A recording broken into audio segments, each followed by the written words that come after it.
we thought you were the proper guest to have us on this show. మీరు మాట్లాడే మాటలు రాసే రాతలు అలా ఉంటాయి, దానికి ఒక సెపరేట్ ఫ్యాన్ బేస్ ఉంది. ఎగ్జాక్ట్లీ ఆ ఎక్స్పెక్టేషన్ తో ఉన్నారని తెలిసి ఇప్పుడు కొంచెం జాగ్రత్తగా ఉండాలి. ఏంటి బ్లాక్ కాఫీ కదా, ఇంకేదైనా అయితే బాగుండేది.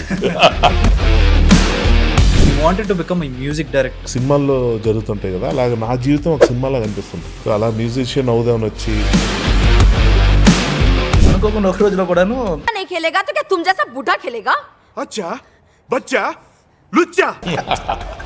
అదొకటి. మీ రైటింగ్ స్టైల్లో కూడా నాకు కొంచెం గున్నం గంగరాజ్ గారి ఇన్ఫ్లుయెన్స్ కనిపిస్తుంది. అది నేను 1% రీచ్ అయినా చాలా సక్సెస్ఫుల్ అనుకుంటానండి. ఎందుకంటే చిన్నదాన్ని కోసం షూటింగ్ కోసం వాళ్ళంతా యూరోప్ వెళ్తే నేను వాళ్ళతో పాటు నన్ను కూడా తీసుకెళ్ళిపోయారు. నితిన్ సాంగ్ షూటింగ్ అని తబర్నాస్ అని ఒక స్టూడియో అక్కడ ఉంది. నేను చూసిన క్లాసిక్స్ అక్కడే షూట్ చేసిన విషయం 1% నాకు ఇంట్లేదు. ఫర్ ఫ్యూ డాలర్స్ వెయిట్ ఏంటి ఆ సినిమా లేదు, క్లింట్ ఈస్ట్వుడ్. అవును, ఆ మూవీస్ ఎక్కడ షూట్ చేశారా? అందులో నీకు బాగా ఇష్టమైన సీన్ ఏంటంటే చెప్తున్నా, టాప్ అంటే బ్యాంక్ రాబరీ సీనే. ఇప్పుడు నువ్వు ఎక్కడ కూర్చున్నావు తెలుసా అండి, ఎక్కడ అని కూడా అడగలా. నాకు ఆమె చూసిన చూపుకి నువ్వు చచ్చిపోతావు ఇప్పుడు, షాక్ నీకు ఇవ్వబోతున్న షాక్కి. ఒకసారి దిగి కళ్ళల్లో నీళ్ళు వచ్చాయి నాకు. ఎడిట్ చూసి తిట్టిన వాళ్ళు ఉన్నారు. మాది ఫైనల్ ఎడిట్ చూసి ఏంటది సినిమా, 3 క్యారెక్టర్స్ మాట్లాడుకుంటూనే ఉన్నాయి, అసలు ఎంటర్టైన్మెంట్ లేదు, కామెడీ లేదు. సినిమాతో కామెడీ ఎవరు చెప్పాలి అన్నది ఎవరు తెలుసు అన్నది. ఒకటి చెప్తాను బాస్, ఎన్ని చేసినా అందరూ చేయలేం. అదే ఉన్న ఒక జీవితంలో మనకు కావాల్సింది చేయలేకపోతే ఎలా అని ఎక్కడో ఊళ్ళో కూర్చొని సినిమాలు చూసే నేను ఆ పెద్ద పెద్ద సెలబ్రిటీస్తో వాళ్ళతోనే కూర్చొని భోజనం చేసి వాళ్ళతోనే గడుపుతాను. ఇవి నాకు చాలు, ఇవి నాకు పెద్ద అచీవ్మెంట్స్. ఒక వర్గానికి ఇన్స్పిరేషన్.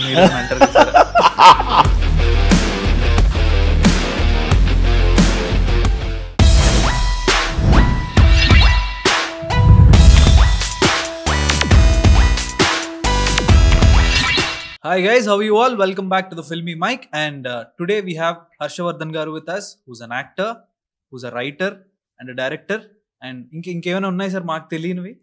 గుడ్ ఆడియన్స్ and ఇంకా అది అల్టిమేట్ ఆడియన్స్ మించి ఏం కాదు, ఇంకేం లేదు. ఓకే, సో సార్ యాక్చువల్లీ మాకు తెలిసి అండ్ మేబీ కొంతమంది జనాలకు కూడా తెలిసి ఉండొచ్చు, you wanted to become a music director.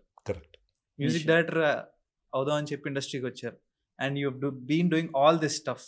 How was that journey? So, but before that, let me congratulate you both. First of all, hi Yashwant, asala good work. అసలు నేను చూస్తున్నాను, మీరు ఫస్ట్ మీరు ఈ దీనికి పిలిచినప్పుడు నేను కొంచెం హెసిటెంట్గా ఉన్నా, ఎందుకంటే చాలా ఎక్కువ అయిపోయేప్పటికీ చాలా మాట్లాడేసాం, అదే కంటెంట్ రిపీట్ అవుతుంది కదా అని. బట్ మీరు అడుగుతున్న తీరు, మీరు రాబడుతున్న విషయాలు అవన్నీ చాలా ఇంట్రెస్టింగ్ ఉన్నాయి. అండ్ కోన వెంకట్ గారు ఏంటంటే నేను ఆయన పెద్ద ఫ్యాన్ బేసిక్గానే. అసలు ఆయన ఎపిసోడ్ అయితే నా పనులు ఆపుకుని మరీ చూసా, నిన్న మొన్న అప్లోడ్ అయింది. అసలు ఎక్స్ట్రాడినరీ అన్నమాట. ఇంకా ఆయన అది విన్నాక ఇంకా నేనేం మాట్లాడతాను, అంత చూసిన తర్వాత ఇంకా నాది చాలా ఇమ్మెచ్యూరిటీగా ఉంటుంది. ఆయన బాగా చదువుకుని it's been a super successful person and long journey. అసలు అలాంటి ఆయనతో పోలిస్తే ఇంకా 990 అనుకో, ఇంకా ఆల్రెడీ మాట ఇచ్చాను కాబట్టి వచ్చాను కానీ, but you guys have to you know take care of this interview. Audience bore కొట్టకుండా 10 నిమిషాల్లో అయిపోయినా పర్లేదు, చూద్దాం ఎంత ఇంట్రెస్టింగ్ వస్తుందో. But nice meeting you both first of all. Thank you for coming to this show and so happy that you're here with us today. But actually నేను యశ్వంత్ మిమ్మల్ని ఈ షోకి పిలుద్దాం అనుకున్నప్పుడు we thought you were the proper guest to have us on this show.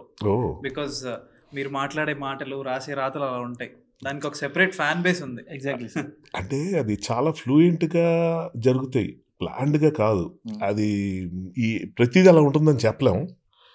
But ఆ ఎక్స్పెక్టేషన్తో ఉన్నారని తెలిస్తే ఇప్పుడు కొంచెం జాగ్రత్తగా ఉండాలి. ఏంటి బ్లాక్ కాఫీ కదా, ఇంకేదైనా అయితే బాగుండేది.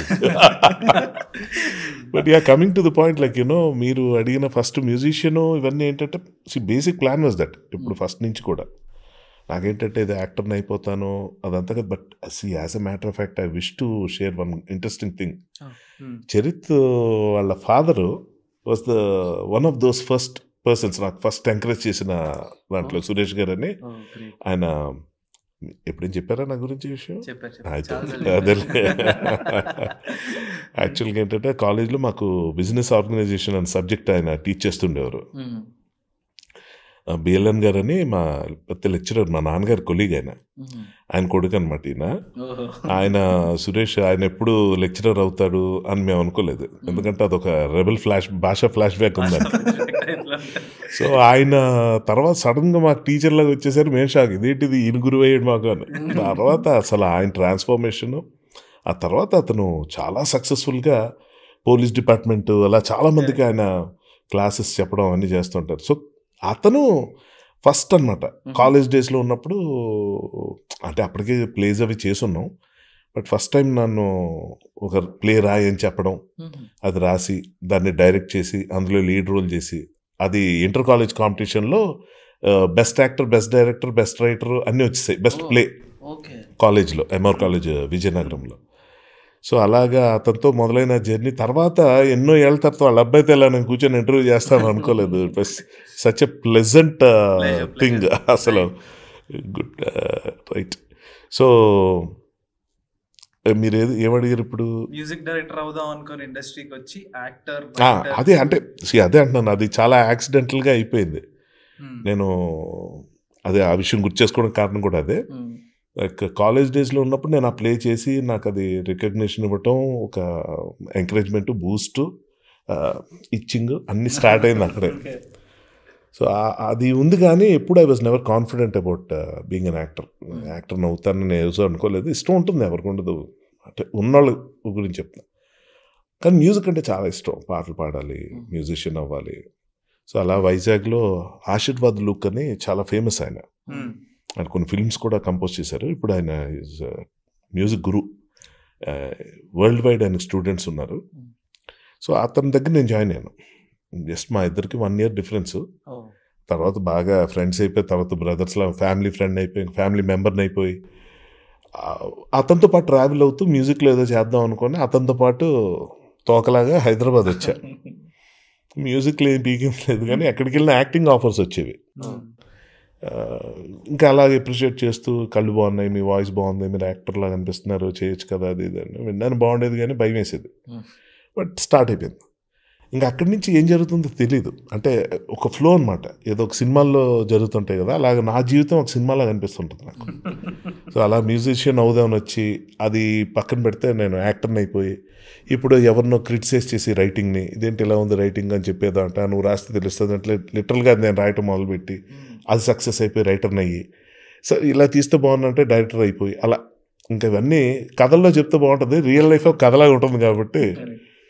సో ద బెస్ట్ మూమెంట్, నేను మ్యూజిషియన్ అయ్యానా, యాక్టర్ని అయ్యానా, డైరెక్టర్ని అయ్యాను కాదు, కానీ నేను లైఫ్ని బాగా ఎంజాయ్ చేస్తున్నాను. సో నా లైఫ్ నాకు చాలా ఎంటర్టైనింగ్ ఉంటుంది. సక్సెస్ఫుల్ అయ్యారు, హ్యాపీగా successful. Yeah, happy, that's right. పెద్ద గోల్ లేనప్పుడు భయం ఉండదు. టార్గెట్స్, గోల్స్, సక్సెస్ ఇవి వచ్చాక ఉండే ఇన్సెక్యూరిటీస్ అప్పుడు ఉండవు. పోయిందే లేదు, మన గురించి ఎవడు చూడ్డు, ఆడియన్స్ కూడా ఓ ధోనినో విరాట్ కోహ్లీని ఎక్స్పెక్ట్ చేస్తారు, కానీ ఎవడో 13th ప్లేయర్, వాడి పేరు కూడా ఎవరికి తెలియదు. ఇంకొచ్చి పటపట 6లు కొడితే ఎలా ఉంటుంది, అది that is how it work for me. Exactly least expectation ఉన్న ప్లేస్లో నేను బాగా వర్కౌట్ అయింది. నాకు వర్కౌట్ అవడానికి main reason least expectation, lowest expectation. వీడు ఏదో పీకుతాడు, పొడుస్తాడు అని అనుకోకుండా మళ్ళీ సరే ఏదో ఇద్దాం అంటే అది వర్కౌట్ అంతే. ఇంక నేను కూడా హ్యాపీగా, ఏ ప్రెషర్ లేదు, నన్ను చూసేవాళ్ళు ఎవరు లేరు, కెమెరాస్ ఏమి లేవు, సీసీటీవీలు, హ్యాపీగా మనం తోచినట్టు ఉంటాం. సో నా దృష్టిలో సక్సెస్ అంటే అది, అంటే మన ప్యాషన్, ప్రొఫెషన్ ఒకటైపోవటం. మోస్ట్ ఆఫ్ ది టైం అలా ఉండదు కదా.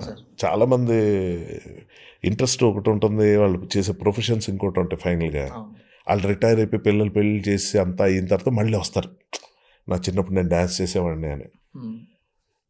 అది చాలా మిజరబుల్ అనిపిస్తుంది. అలా అరే ఉన్న ఒక జీవితంలో మనకు కావాల్సింది చేయలేకపోతే ఎలా అని. ఎక్కడో ఊళ్ళో కూర్చొని సినిమాలు చూసే నేను ఆ పెద్ద పెద్ద సెలబ్రిటీస్తో వాళ్ళతోనే కూర్చొని భోంచేసి వాళ్ళతోనే గడుపుతాను. ఇవి నాకు చాలు, ఇవి నాకు పెద్ద అచీవ్మెంట్స్.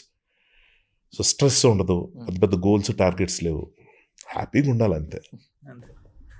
యాక్చువల్లీ మీరు ఏదైతే అన్నారో లో ఎక్స్పెక్టేషన్స్, యాక్చువల్లీ సార్ అయితే సినిమాలో మీ క్యారెక్టర్ ఉంటుంది, టెర్రరిస్ట్ క్యారెక్టర్. కరెక్ట్. సినిమాలో మొత్తం కాన్ఫ్లిక్ట్స్ నడుస్తూ ఉంటాయి, విలన్ తోటి కాన్వర్సేషన్స్ నడుస్తూ ఉంటాయి, హీరో వాళ్ళ గోల్స్, వాళ్ళ సెటప్స్ అని నడుస్తుంటే, కంప్లీట్గా అన్ఎక్స్పెక్టెడ్గా ఈ టెర్రరిస్ట్ అన్న క్యారెక్టర్ ఫ్లైట్లో కెచ్యూల్ చేయడం మొదలెడతారు. సంబంధం లేకుండా క్యారెక్టర్ కెచ్చల్ చేయడం మొదలెడతారు. నేను ఆ పర్టికులర్ పార్టీ చాలా ఎంజాయ్ చేశాను. నేను ఆ సినిమా ఫస్ట్ టైం చూసినప్పుడు ఒక టెర్రరిస్ట్ చేత ఇలా కామెడీ చేయించారు, చాలా బాగుంది కదా. దాని తర్వాత నేను మళ్ళీ మిమ్మల్ని మ్యాచ్ చేసుకుని అనుకోకుండా ఒకరోజు మీకు పీక్ బ్రేక్ వచ్చింది అనుకుంటున్నాను. ఆ టైంకి అనుకోకుండా ఒక రోజులో కూడాను మీది ఏదైతే ఉందో అచ్చా లుచ్చా బచ్చా అదొకటి బాల్ జస్ట్ మిస్ అయిపోవాలి. గుండం గంగరాజు గారు ప్రాసలు కానీ ఆయన రాసే విధానం నాకు తెలిసినంత వరకు మీరు పోట్రే చేసినంతగా నాకు ఎవరు కనిపించరు. ఆయన మాటల్లో ఎవరు చూసినా సరే నాకు ఆ చివరికి అమృతం కనిపించేస్తూ ఉంటుంది. మీ రైటింగ్ స్టైల్లో కూడా నాకు కొంచెం గుండం గంగరాజు గారి ఇన్ఫ్లుయెన్స్ కనిపిస్తుంటుంది సార్. అది ఎంతవరకు కరెక్ట్ అంటారు? డైలాగ్ రైటింగ్ అది నేను 1% రీచ్ అయినా చాలా సక్సెస్ఫుల్ అనుకుంటానండి. అంత రెస్పెక్ట్ అయినట్టే నాకు. ఆయన స్టైల్ని రీచ్ అవ్వటం అన్నది చాలా కష్టమైన పని, ఫ్రాంక్గా చెప్తున్నాను. ఎందుకంటే చాలా ఒక ఆయన స్టైలే వేరు టోటల్గా. మీరు అన్నట్టు అయితే కానీ అనుకోకుండా ఒక రోజు కానీ నాకు నిజంగా నా అదృష్టం అలా ఉంది. మళ్ళీ చెప్తున్నాను, అక్కడ కూడా నా మీద ఎంత లోయెస్ట్ ఎక్స్పెక్టేషన్ అంటే ఫస్ట్ చాయిస్ నేను కాదు దానికి, దాన్ని వేరే వాళ్ళని అనుకుని ఈవెన్ హైజాక్ సీన్ కూడా నేనేంటంటే ఏలేటి చంద్రశేఖర్ నాకు చాలా ఇష్టమైన డైరెక్టర్. అయితే అప్పటికి ఆయన డైరెక్షన్ నేను చేయలేదు, కానీ మేము రాఘవేంద్రరావు గారి దగ్గర కలిసాం అక్కడ వేరే ప్రాజెక్ట్ సంబంధించి. పరిచయం అయిన తర్వాత అతను నా వర్క్ని చాలా మెచ్చుకుంటూ పరిచయం చేసుకుని ఏలేటి చంద్రశేఖర్ ఇలా సినిమా చేయబోతున్నాను, మీకు రైటింగ్ కూడా కస్తూరియన్ సీరియల్గా అప్పుడు నేను రైటర్గా పాపులర్, సో మీ రైటింగ్ నాకు చాలా నచ్చింది, మనం కలిసి పని చేయాలని. అక్కడ మొదలైన పరిచయంతో గంగరాజు గారి పరిచయం అవటం జరిగింది.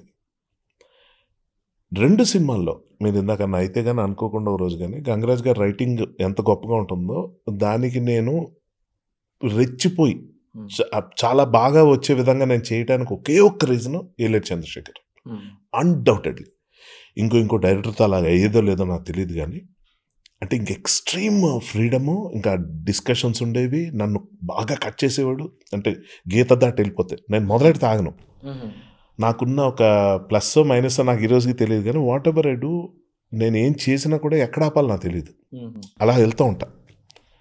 సో అంటే జ్యూస్ అవుట్ చేయటం అనమాట. అంటే చెరుకు రసం బండి మీరు చూస్తే ఒక 3-4 రౌండ్లకు మనం చాలా అనిపిస్తుంది, మనం చాలు అనుకున్నాక ఇంకో 5-6 సార్లు తిప్పుతాడు. సో దాన్ని జ్యూస్ అవుట్ చేయటం అనమాట. ఏదైనా ఒకటి పట్టుకుంటే దాన్ని మ్యాక్సిమం జ్యూస్ అవుట్ చేద్దాం, మొత్తం పిప్పి ఈగలకు కూడా మేగకూడదు అన్నంత మొత్తం అంత ఎంజాయ్ చేస్తాను, అది చెప్పొచ్చే పాయింట్. సో దానికి ఏంటంటే ఎక్కడెక్కడ అడ్డుకట్లు వేయాలి, ఎక్కడెక్కడ కంట్రోల్ చేయాలి, ఎక్కడెక్కడ దాన్ని ఛానలైజ్ చేయాలి, ఇవన్నీ ఏలేటికి నా ఒక్కడి విషయం కాదు, జనరల్గానే ఈజ్ అన్ ఎక్స్పర్ట్. సో అక్కడ నేను పడడం అనేది నాకు పెద్ద అదృష్టం. ఇంకా గంగరాజు గారి రైటింగ్ స్టైల్ అంటే అనుకోకుండా ఒక రోజు అయితే కూడా నాకు యాక్చువల్గా చెప్పాను కదా, రైటింగ్ ఆఫరే వచ్చింది ఫస్ట్ నాకు ఏలేటి నుంచి. అంటే టపటపటపట రాసేసి ఏదో అయిపోయింది స్క్రిప్ట్ అనుకున్నాం. గంగరాజు గారి దగ్గరికి వెళ్తే ఆయన చూసి ఇంకా నేను రాయక తప్పదు అని ఆయన అనుకొని మొదలు పెట్టేటప్పుడు నేను కొంచెం హర్ట్ అయ్యా. ఏంటిది, ఆయనకు రాయడం ఇంట్రెస్ట్ ఉన్నప్పుడు ఆయనే రాసుకోవాలి, ప్రొడ్యూసర్ కదా. ఇప్పుడు నాకు ఛాన్స్ ఇచ్చి మళ్ళీ ఏంటి ఏం రాస్తారో చూస్తాను, నిజంగా లేదనుకున్నా. ఒక 10 జన్మలకు సరిపడా జ్ఞానం దొరికేసింది ఆ సినిమాలో. అంటే ఎలా రాయకూడదో పక్కన పెడితే అసలు ఐడియాను అలా చెప్పొచ్చా అంటే, మనకి ఏదైనా ఒక ఆలోచనని డ్రైవ్ చేయడానికి ఎన్నో యాంగిల్స్ ఉంటాయి. అందులో ఏది బెస్ట్ అన్నది ఎంచుకోవటం అనేది అది ఒక ప్రత్యేకమైన ఆర్ట్. అది చాలా పెద్దది, ఎందుకంటే మనకి 365 degreesలోనే అన్ని ఆప్షన్స్ ఓపెన్ ఉంటాయి. ఎటు వెళ్తే మనం గమ్యం చేరుకుంటా తెలియదు కదా. సో దానికి కావాల్సిన అవగాహన, ఎంత హోంవర్క్ చేయాలి, ఎంత ఆలోచించాలో, ఒక అక్షరం రాయడానికి, ఒక మాట రాయడానికి ఎంత ఆలోచించాలో అంత గంగరాజు గారి దగ్గర చూసా. అమృతం కూడా మేమంతా టపటప రాసేసి అయిపోయింది ఎపిసోడ్ అని మేము మాలో మేము నవ్వేసుకుని చాలా బాగుందని గంగరాజు గారికి ఇస్తే అలా పక్కన పడేస్తే దుఃఖం వచ్చేది, కోపం వచ్చేది. ఏంటి పెద్ద ఏం రాస్తారు చూద్దాం. ఆ తర్వాత ఆయన అలా టేబుల్ మీద కూర్చొని రాస్తూ సిగరెట్లు కాలుస్తూ అలా ఉంటే మేము అలా వెయిట్ చేస్తుండేవాళ్ళం. ఆ ఫ్రిడ్జ్లోకి వెళ్ళి వాటర్ అది వాళ్ళ ఇంట్లోనే ఆ వాటర్ అది తెచ్చుకోవడానికి వెళ్తున్నప్పుడు అలా చూస్తే 1 లైను 2 లైన్లు అయ్యేవి పేపర్ మీద. దీనికి ఇంత టైమా, ఎప్పుడుగా వద్దు ఎపిసోడు, ఇలా అయితే కష్టం మన షూటింగ్ అది ఇది అనుకుని అలా ఒక 2-3 hours తర్వాత పిలిపొచ్చి ఒక సీన్ కదా అని వెళ్ళి వింటే, అంటే 25 ఏళ్ళు గడిచిన తర్వాత కూడా ఇప్పుడు పుట్టిన పిల్లలు కూడా ఆ సీరియల్ కనెక్ట్ అయ్యి అందులో యాక్ట్ చేసిన అదృష్టానికి నన్ను ఎక్కడో పెట్టి ఎంతో ప్రేమగా చూసుకుంటే అసలు దాని రూట్ కాజ్ మర్చిపోతే ఇంకా అర్థమే ఉంది. సో ఆయనలాగా రాయటం పక్కన పెడితే ఆయన దరిదాపులు రీచ్ అవటం అనేది క్వశ్చనే లేదు. మీరు అన్నారు చూడండి, ఇన్ఫ్లుయెన్స్ కాదు, ఫ్యాసినేషన్ ఉంటుంది. ఏదో కొన్ని ఇమిటేట్ చేయగలుగుతాం. ఇప్పుడు యాక్టర్స్ని మనం మిమిక్రీ చేస్తాం చూడండి, నాగార్జున గారిలో మాట్లాడచ్చు, చిరంజీవి గారిలో మాట్లాడచ్చు, అది మాకింగ్, ఇమిటేషన్ వరకు కాంగ్రెస్ గారిని ఎప్పుడైనా నేను చేస్తే చేయగలిగి ఉండొచ్చు, కానీ ఆయన స్టాండర్డ్ రీచ్ అవటం మాత్రం జస్ట్ ఇంపాసిబుల్. అంటే మనం చేసే వర్క్ లో కూడా మనం అడ్మైర్ చేసే వాళ్ళ వర్క్ ని మనకు తెలియకుండా అందులో ఇన్ఫ్లుయెన్స్ ఉంటుంది. దట్ మచ్ ఐ హ్యావ్, అది ఉంటుంది. అది నాకు చాలా రైటర్స్ దగ్గర నుంచి ఉంది.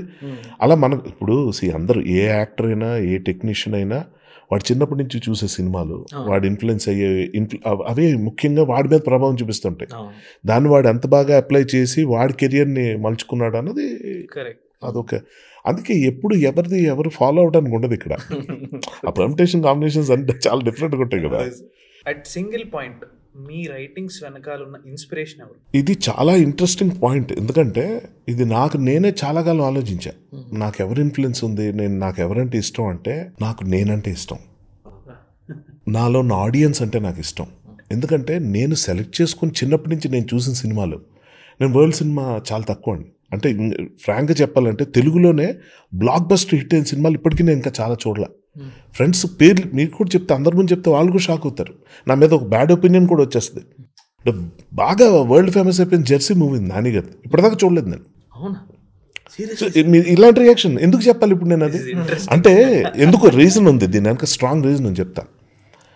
అలాగే చాలా మంచి మంచి వర్క్స్ ఉన్నాయి, చాలా సినిమాలు ఉన్నాయి, అవి నేను చూడలేదు ఇంకా. అంటే ఇప్పుడు లక్కీగా ఓటీటీ అని ఎక్కడ పెడితే అక్కడ ఉన్నాయి. ఇప్పుడు జెర్సీ ఇప్పుడు దాకా చూడొచ్చు కదా. అంటే నేను ఏదైనా చాలా గొప్పగా విన్నప్పుడు, అంటే ఎక్స్ట్రాడినరీ ఫీడ్బ్యాక్ ఇచ్చే ఫ్రెండ్స్ కొంతమంది ఉన్నారు, వాళ్ళ టేస్ట్ మీద నాకు చాలా గౌరవం.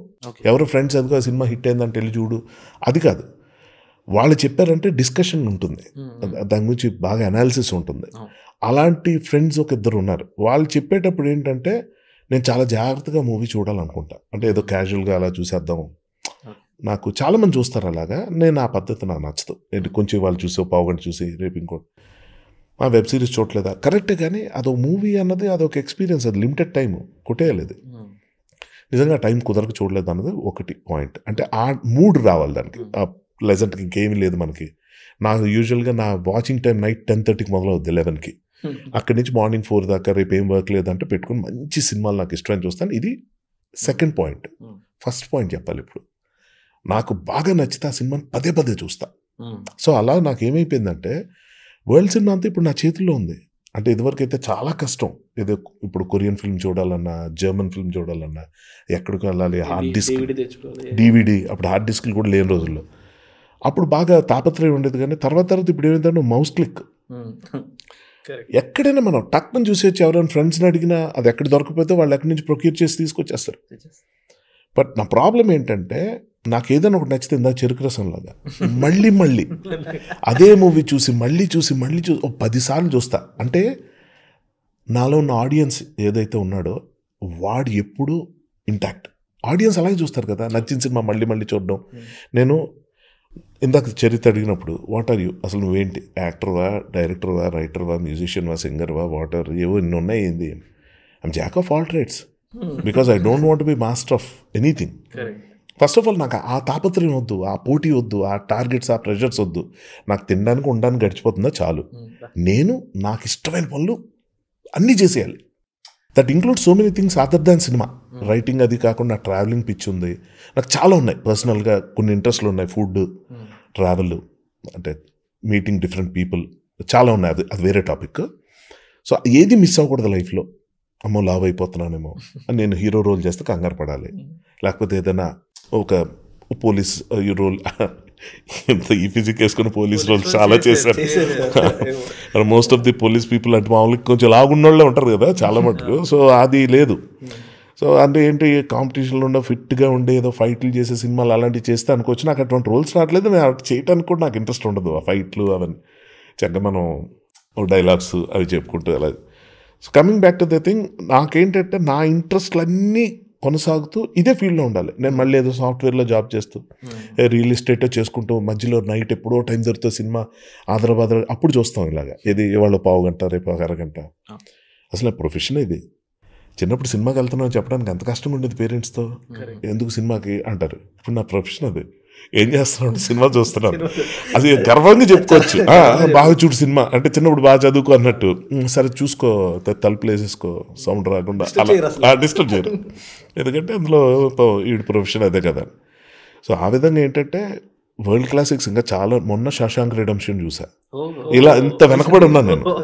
సో నాకేంటంటే నాకు ఒక అదృష్టం ఉంటే ఏముండాలంటే ఇంకొక 100 ఏళ్ళు ఎక్కువ ఉండాలి అందరికన్నా.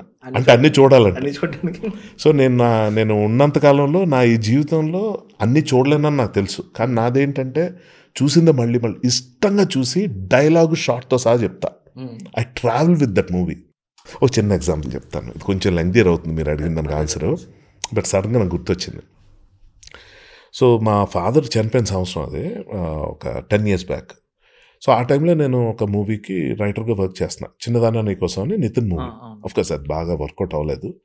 సరే అది పక్కన పెట్టేస్తే, so I wanted to travel. అంటే ఆ మూడ్లో ఉన్నాను, ఏం చేయాలో అర్థం కాని టైంలో మా మదర్ అన్నారు, పాప ఆమెకి నేను ఉండాలి పక్కన, ఎక్కడికైనా వెళ్ళిపోరా కొద్ది రోజులు నువ్వు అంటే. మా ఫాదర్తో ఉన్న కనెక్షన్ అలాంటిది. బట్ వాట్ ఎవర్ లాస్ట్ డేస్లో మరీ ఎక్కువ ఫ్రెండ్స్ అయిపోయాం, ముందు మామూలుగా ఉండేది కానీ. సో ఆ టైంలో ఏంటంటే చిన్నదాన్ని నీకోసం షూటింగ్ కోసం వాళ్ళంతా యూరోప్ వెళ్తే నేను వాళ్ళతో పాటు నన్ను కూడా తీసుకెళ్ళిపోయారు. నితిన్ టికెట్ వేస్తాను, పాస్పోర్ట్ తెచ్చుకో, వీసా చూసుకో నువ్వే. సో యాక్ట్ చేయకపోయినా అదో అదృష్టం కదా అలా దొరకడం. అంటే చాలా ఎక్స్పెన్సివ్ ఉంటాయి ఫారెన్ ట్రిప్స్ అది. అప్పుడు స్విట్జర్లాండ్, యూరోప్ ఇవన్నీ అనమాట. సో ఆ ప్రాసెస్లో షూటింగ్కి వెళ్ళి నేను ఆ షూటింగ్ అలాగా, వాళ్ళు షూటింగ్ మార్నింగ్ వెళ్ళిపోయారు 5కి 6కి. నేను కొంచెం బద్ధకంగా 8 o'clock అలా వేసి తిని ఇంకా ఫుడ్ అది నేను ఎక్కడికి వెళ్ళినా అది ఆ లోకల్ పీపుల్ లాగా బిహేవ్ చేస్తుంటాను. సో అన్నీ చేసుకుని ఇంకా నాకు నా బ్యాక్ ప్యాక్ వేసుకొని ఇష్టం వచ్చినట్టు తిరిగేవాడిని. నైట్ ఎప్పుడు 12కి వస్తే అప్పటికి వెళ్ళి పడుకునేవారు. So one of the shoots జరుగుతున్న రోజుల్లో ఒక సాంగ్ షూటింగ్ అని తబర్నాస్ అని ఒక స్టూడియో అక్కడ ఉంది. ఈ కౌబాయ్ సెటప్ అవన్నీ ఉన్నాయి అక్కడ, ఉంటాయంటే వెళ్ళాం. ఒకరోజు సాంగ్ చేస్తున్నారు, నేను చూసి లొకేషన్స్ అని భలే కట్టాడు ఈ స్టూడియో, నిజంగా కౌబాయ్ సెట్ సినిమాలు ఎలాగ ఉంటాయి కదా అనుకున్నాను. కానీ నా వర్స్ట్ ఆఫ్ మై డ్రీమ్ అంటే లీస్ట్ ఆఫ్ మై డ్రీమ్స్లో కూడా నేను చూసిన క్లాసిక్స్ అక్కడే షూట్ చేసిన విషయం 1% నాకు ఇంట్లేదు. ఇంకా అక్కడ అందమైన అమ్మాయిలు వాళ్ళు ఉంటే వాళ్ళు కొంచెం బాగా మాట్లాడుతూ ఉంటారు. టూరిస్టులు కదా, టూరిజం డెవలప్ చేయడానికి. నేను టూరిస్ట్ లాగా చూసినాను, కొంచెం అమ్మాయిలతో ఎక్కువ మనం బాగా ఇంటరాక్ట్ అవుతూ ఉంటాం, కొంచెం బాగుంటుంది ఆ కంపెనీ అని. నేను వెళ్ళి వాళ్ళతో మాట్లాడుతుంటే వాళ్ళు చాలా చక్కగా నన్ను రిసీవ్ చేసుకొని వాళ్ళు కూడా మనకి టైంపాస్ లాగా చక్కగా అక్కడ బాగా తిప్పుదాం పదా అని చెప్పి అక్కడికి తీసుకెళ్ళారు. ఒక గట్ట మీద కూర్చోబెట్టింది, అక్కడ కూర్చున్నాం, చాలాసేపు నడిచిన తర్వాత. సో ఇక్కడేం సినిమాలు చేశారు అని అడిగా, ఏం అడగాలి తెలియక. అమ్మాయి ఆల్ ద బిగ్ క్లాసిక్స్, అది the good bad, the bad and the ugly, for few dollars more, wait ఏంటి ఆ సినిమా లేదు, క్లింట్ ఈస్ట్వుడ్. అవును, ఆ మూవీస్ ఎక్కడ షూట్ చేశారా? కాదు మరి ఎందుకు వచ్చావు ఇక్కడికి, నువ్వు ఏం తెలుసుకున్నావు? నాకు అవన్నీ తెలియవు, నేను దాన్ని రిప్లికేట్ చేశారు. ఇప్పుడు మనం ఏమనుకుంటాం, ఇప్పుడు మన ఫిల్మ్ స్టూడియోస్ అన్నీ ఉంటాయి, అవి ఏమైనా చార్మినార్ ఏమైనా ఉన్నా దాన్ని బాగా కట్టారు అనుకుంటాం, కానీ నిజంగా చార్మినార్ చుట్టూ స్టూడియో కట్టారు అనుకోం కదా. బట్ వాట్ ఎవర్, అది లేదు, ఇక్కడే చేశారు. అంటే నీ బాగా ఇష్టమైన సినిమా ఏంటంటే, అరే నాకు బాగా ఇష్టమైన ఫిష్ఫుల్ ఆఫ్ డాలర్స్ అది కాదు, the good the bad and the ugly అని ఒక మూవీ ఉంటుంది, అది చాలా ఇష్టం. అసలు ఫర్ ఫ్యూ డాలర్స్ మోర్ అది నాకు పిచ్చి ఆ సినిమా అంటే. అందులో నీకు బాగా ఇష్టమైన సీన్ ఏంటంటే చెప్తున్నా చెప్పి టాప్ అంటే బ్యాంక్ రాబరీ సీన్ ఏం గుర్తుంది నీకు అంది. ఏం టెస్ట్ చేస్తుంది అమ్మాయి అంటే, ఈ స్టూడియో తెలియదు అనేసరికి వీడికి ఎంత తెలుసు అన్న టెస్ట్ చేస్తుంది. నేను ఇంకా సిన్సియర్గా ఆన్సర్లు చెప్పేస్తున్నా.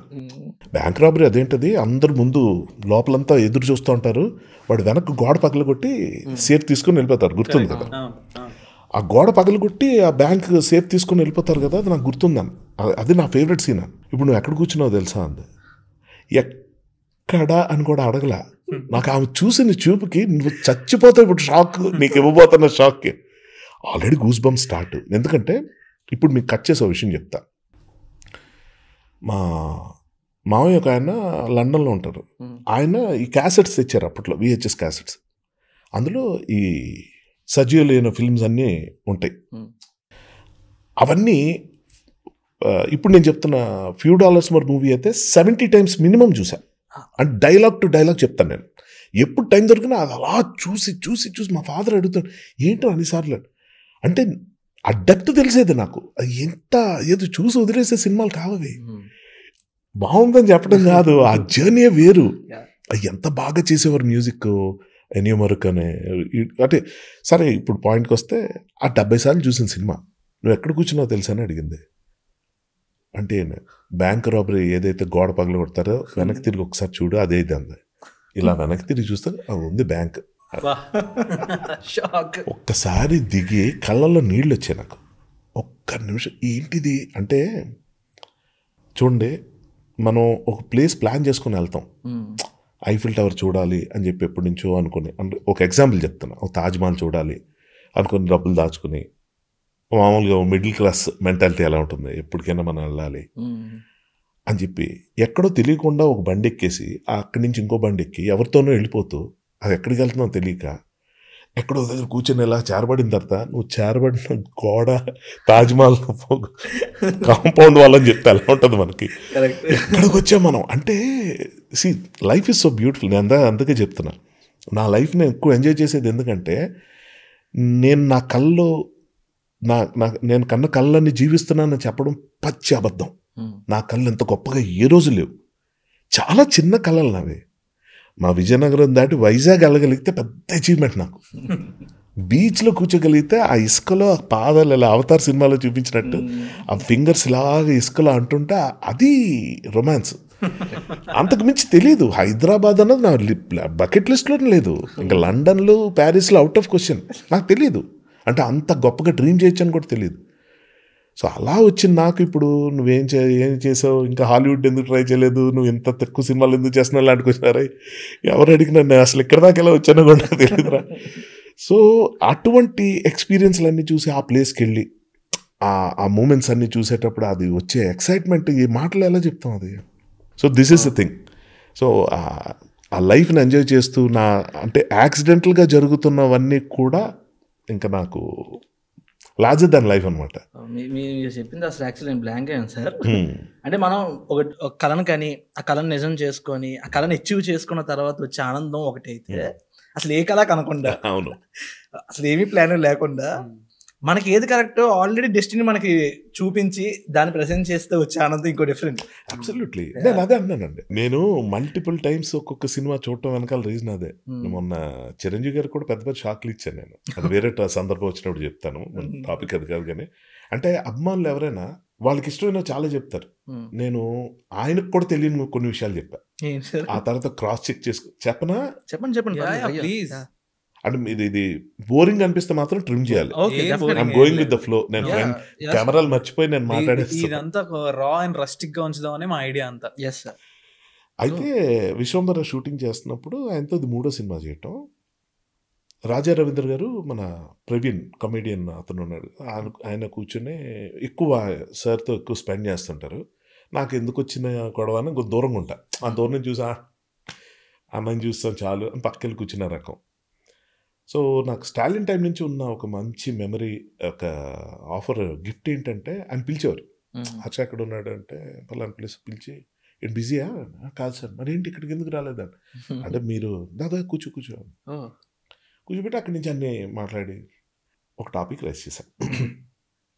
సాధారణంగా హీరోలు, అందులో 80s 90s టైంలో హీరోస్ చిరంజీవి గారు లాంటి సూపర్ అల్టిమేట్ సుప్రీం హీరో అప్పట్లో వేసిన కాస్ట్యూమ్ వేరు యూజువల్గా. ఓకే, ఎందుకంటే వేయకూడదని కాదు, ఇంకా బెటర్ చాలా వస్తుంటాయి కదా ఫ్యాషన్ ట్రెండ్స్. ఈయన స్టైల్కి మారిపోయారు ఈయన. సో ఈయన ఫ్లోలో వెళ్తున్న దాంట్లో వేసిన షర్ట్ వేయకుండా వేసిన, అందులో ఐటమ్ సాంగ్స్. అందులో ఐటమ్ అంటే చిరంజీవి గారి సినిమాలో ఐటమ్ అంటే ఇంకా ఈయన ఐటమ్. ఆకలేస్తే అన్నం పెడతా లాంటి ఫీమేల్ వాయిస్ ఉన్న దాంట్లో కూడా ఈయన డాన్స్ వేస్తుంటారు మధ్యలో. ఇంకా అది చూస్తూనే ఉంటుంది, అంతే అయిపోయింది ఇంకా. అలాంటి ఐటమ్ సాంగ్లో ఆయన వేసిన కాస్ట్యూము వేరే సినిమాలో రిపీట్ చేశారు అనగానే షాక్. నేను చిరంజీవి గారు కూడా అసలు ఆ సినిమాలో రిపీట్ చేయడమే అవ్వదు, వేరే సినిమాలో రిపీట్ చేయటం ఏంటి అంటే ఏదో అనేస్తున్నాడులే. లేదు సార్, ఇది అంటే రాజా రవీంద్ర గారు లేదన్నా ఇది నిజం ఇది ఎలా జరిగిందని. అంటే దాని పోలిక అంటే దగ్గరగా కొంచెం ఏదో అప్పుడు లేదో మళ్ళీ చెప్తున్నా, సేమ్ కాస్ట్యూమ్తో వేరే సినిమాలో ఆయన కనిపించారు. అంటే ఆయన ఇగ్నోర్ చేస్తే నేను ఆయన లాస్ట్గా ఆయన వైపు తిప్పా కెమెరా, సార్ మీకు గుర్తుందా అని. ఆయన అసలు ఫస్ట్ ఆఫ్ ఆల్ ఇంపాసిబుల్, నాకు తెలిసి అలా ఎప్పుడు జరగలేదు హర్ష, మరి ఎంత కాన్ఫిడెంట్గా చెప్తున్నాడు. సార్ అడగాలి, కాన్ఫిడెంట్ అంటే ప్రూవ్ చేయమని అడగాలి అంటే సరే చెప్పు సార్, నాకు ఇది ఎక్కడ చదవలేదు కానీ ఊహించుకోలే, జస్ట్ కనెక్టింగ్ ద డాట్స్. నేను ఒక సీన్ చెప్తాను మీకు. అది ఏం జరిగిందంటే అప్పట్లో 3D ఫిల్మ్స్ అని ఫస్ట్ స్టార్ట్ అయినాయి. చిన్నారి చేతన అని ఒక మలయాళం ఫిల్ము అన్ని భాషల్లోకి డబ్ అయి వచ్చింది, అప్పుడు పాన్ ఇండియా ఫిల్మ్ అది. సో అప్పట్లో జ్వాల అని ఒక సినిమా ఉంది. జ్వాల అన్న ఫిల్మ్లో చిరంజీవి గారి హీరో, ఇళయరాజా గారి మ్యూజిక్. అందులో తలంగు దింత అని ఒక సాంగ్ ఉంటుంది. అందులో ఒక టీషర్ట్ హాఫ్ స్లీవ్స్ అది ఉండవు, టైట్ టీషర్ట్, దాని మీద గద్ద బొమ్మ ఒకటి గోల్డెన్ డిజైన్తో ఉంటుంది. అసలు దీనికి ఆయన కొంచెం షాక్, ఎందుకంటే ఆయన కూడా మర్చిపోయారు. You have to believe this. మనం అనుకుంటాం 150 సినిమాలు మనకు గుర్తున్న ఆయన రోజు ఇంకా చాలా సందర్భాల్లో ఆయన గురించి కొన్ని విషయాలు చెప్పాలి, బాగుంటాయి. అయితే ఆయన నిజం గుర్తులేదు, ఆయన గుర్తున్నట్టు నటిస్తున్నారు, నాకు అర్థమైపోతుంది మోహన్ చూస్తే. సార్ నిజంగా మీకు గుర్తుందట రకరకాల, సార్ నాకు తెలిసి నేను మర్చిపోయాను అంటే. హర్ష అది మర్చిపోవడం సార్, సార్ తప్పేముంది సార్, మీరు చిరంజీవి కావచ్చు, చిరంజీవి ఫ్యాన్ కాదు కదా. నవ్విలా పోసిందట్టి బాగా అన్నాం. సరే అయిపోయి, సరే టాపిక్ డైవర్ట్ అవ్వద్దు, చెప్పండి మీరు రిపీట్ చేయరన్న పేరు మీకు ఉంది, అసలు ఏ హీరో చేయరు, అందులో మీకు అది బాగా, మీరు ఇంకో సినిమాలో కనిపించారా లేదా అంటే లేదు, ప్రూవ్ చేస్తా. అప్పుడు చెప్పా, చిన్నారి చేతన అన్న సినిమా ఉంది, అది 3D ఫిల్ము.